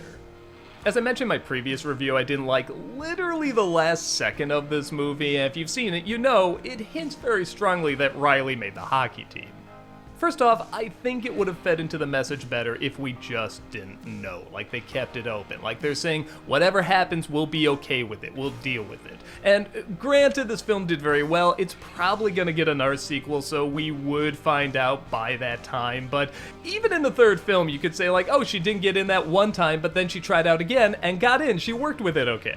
Something about the coach writing down she's not ready and then seeing her literally beat up other kids and have a panic attack in the penalty box. Actually, what am I talking about? That is hockey. She's perfect. I don't know. I don't need her to look at her phone and suddenly get a sad face like, haha, you didn't make the team, but I really would have liked it if they kept it a little bit more vague. The last nitpick I have is both kind of a strength and a weakness, and that's the dialogue isn't as tight as the first movie. The first movie was very good at getting across these ideas in a very quick, efficient way, but you still felt the emotions of everybody. It felt like it wasted no time, but with this, you definitely feel everybody kind of just working off each other and just kind of chit-chatting, getting to know one another, which makes sense, these are new characters, but it did feel like there was a lot of moments that could have been trimmed or weren't necessary. Not a ton, just every moment felt like it had maybe 2 sentences that weren't needed, which, again, in one scene isn't a big deal, but when it's in multiple scenes, it can kind of add up. But I didn't pick up on it as much the first time, noticing the emotions are actually forming strong connections with each other. Fear immediately tells anxiety, oh, you and I are going to be friends, and that makes sense. They're very, very similar. And as they keep going on their journey, he keeps saying, well, anxiety would never let this happen. Anxiety would do this, almost like he's got a crush on her or something. Sadness also has a really strong connection with embarrassment. You can see her trying to help him out at first, and again, she kinda gets it. It's a similar emotion, so later when she sneaks her way back into the control panel, he does help her. It doesn't feel out of nowhere. Even disgust having a romantic connection with this video game character makes sense because it's all the secrets she doesn't want to know about she would be disgusted by, so maybe she does have the strong connection to him. Joy and anger, almost complete opposites, both have to give in to their other side. Joy has to really break down and get angry and have a freak out, and then anger has to really help her out of that and say, hey, didn't that feel good? You got it out? Okay, now let's get back on track. It makes sense. I really like seeing these emotions, some that are the exact opposite and some that are very similar, working off each other. In a very subtle way, it does show how they complement each other. All these emotions are necessary, and yes, we did make that point in the first film, but I think by bringing in more characters and showing again how similar some can be and how different some can be and how all of that can gel together, adds to the complexity of the idea and how the mind works. I really like that Joy and Sadness legit get along too. They don't go backwards on that. Like, she's never seen the belief system before, she's been too nervous, and Joy convinces her to come along, that it's worth it, and it's really something wonderful, and they hold hands, and it's just a really nice moment. You can feel the growth they went through in the previous movie. I enjoy that all the new problems don't just come from the new emotions coming in, you see them constantly throw these old emotions to the back of the mind, and they start to stack up. I think the idea of a person's original sense of self being pushed to the back of the mind is very, very clever. But then when that mountain builds up too much and all the emotions go flooding into that sense of self, suddenly it's not the same and it's not really good or bad. At this age, that belief system can keep changing, and I think that's a very healthy thing to acknowledge. I think a lot of young people, hell, even a lot older people, think they have everything kind of figured out in terms of what they're feeling and what their thoughts are, and it's very simplified and there's no wiggle room, and this is showing very much you never 100% truly do. We have no idea if this changing belief system that's constantly saying other things, sometimes opposite things, is gonna stay that way for Riley. It could change into something that's a little bit more solid, but maybe just changes once in a while. And I like it came from all these unchecked emotions that were just pushed to the back of the mind, suddenly flooding into the center of what you are, suddenly making who you are a little random. Again, as she gets older and she makes more memories, maybe that'll fill up the space and change into whatever. But right now, particularly at this age, this makes sense. Joy has to acknowledge that maybe she's not going to be as big a part in Riley's life. And if you look at the emotions in some of the other people, that's true. Joy isn't always at the center. Sometimes it's sadness, sometimes it's anger, but they're literally in control of themselves. They don't seem like they're going off the handle all the time. And this is a conclusion Joy has to come to. Now, at the end, we do see Joy is called back and she is still the one in charge because it kind of makes sense. Riley's gone through the ringer and her friends still accept and forgive her, and that is a very joyous moment. It's a very defining moment, and it makes sense that she would still be running things. Maybe in a sequel, that could change. Maybe it would be interesting if one of the other emotions starts to take over as the leader. Maybe not anxiety, but maybe anger, maybe sadness, who knows, and Joy has to step aside. Like, yeah, they kind of dealt with that here, but to really go all the way with it in a sequel could be really interesting. And keep in mind, these are my interpretations. I like this is a little bit more abstract, and okay, it's not like there's a ton of different layers you can read into it. It's not like a David Lynch film or anything, but it does allow you to draw a few of your own conclusions, and I really like that. And as I mentioned before, the comedy is a lot funnier. I like seeing her deep, dark secrets. I like seeing her little crushes. I like the way they take these ideas that you wouldn't think would exist in Riley's head. I mean, like this little bouncy cartoon character and this video game character, and they very cleverly work them into the story. Like, it didn't feel forced. I love the idea of her imagination now working against her. That is so smart, but at the same time, I like kind of the little subtle commentary they're doing, like making it look like animators just being stripped of their creativity or doing something they don't want to do, which, let's be honest, at Disney might have been a very common thing. Hell, at any animation studio, it might have been a very common thing. So yeah, in some respects, the film is a little messier, but I think you can make the very strong argument that's by design. Even moments that can seem a little dull sometimes are working up to something, and they're doing it in a much more subtle way than you might think. But okay, I know you're all sitting on the edge of your seats just banging your keyboards. Goddamn, which one did he like better? Because I can't sleep unless I know. Is it the first one or the second one at your favorite Pixar movie? And after thinking it over, just by a hair, it is the first one. And ultimately it comes down to the resolution. Both are good, but I started thinking back to the first film, where, yeah, you know the idea is that somehow sadness is going to show her importance. She shouldn't just be pushed to the side. I mean, anyone can figure that out, but the way they're going to display it is what makes it so unique.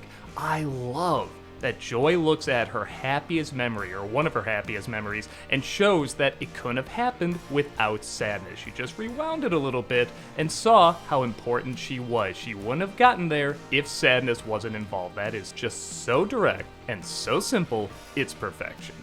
But again, that's pretty impressive, going from my favorite Pixar movie to a sequel that's now my second favorite Pixar movie. That just feels so right. What are your favorite Pixar movies? And my first two are Inside Out and Inside Out 2. Riley, I feel like, is becoming a perfect blank slate character, and a lot of people look at blank slates as a negative thing, but I disagree. I think they can be done very well. They can be done very poorly, but you look at characters like Superman or Kim Possible. They're characters where you're supposed to see yourself in those roles, but at the same time, they're supposed to have very unique identities. They're supposed to be things that stand out about and that make them unique. And I think Riley's similar. She can kind of be any kid, but she does have stuff that is uniquely her. She likes to play hockey, she really values her friends, has trouble with change. These are qualities that make her stand out as an individual, but we can also see many elements of inside ourselves, whether it be the worst of us, the best of us, or something in between. And I want to see even more. I want to see Disney evolve this character. I want to see them grow her up. I wouldn't mind if they just kept making these movies until she's an old lady, honestly. Grow up with the audience. Isn't that something that, like, everybody's doing when Harry Potter grows up with the audience? Like, the kids are growing up with them and they're kind of seeing and going through different emotions. I think you can do that here. There'll probably be a movie or two that won't be as good like any long-running franchise will have. But as long as that sense of self is kept at the center, I think we could have a long emotional journey.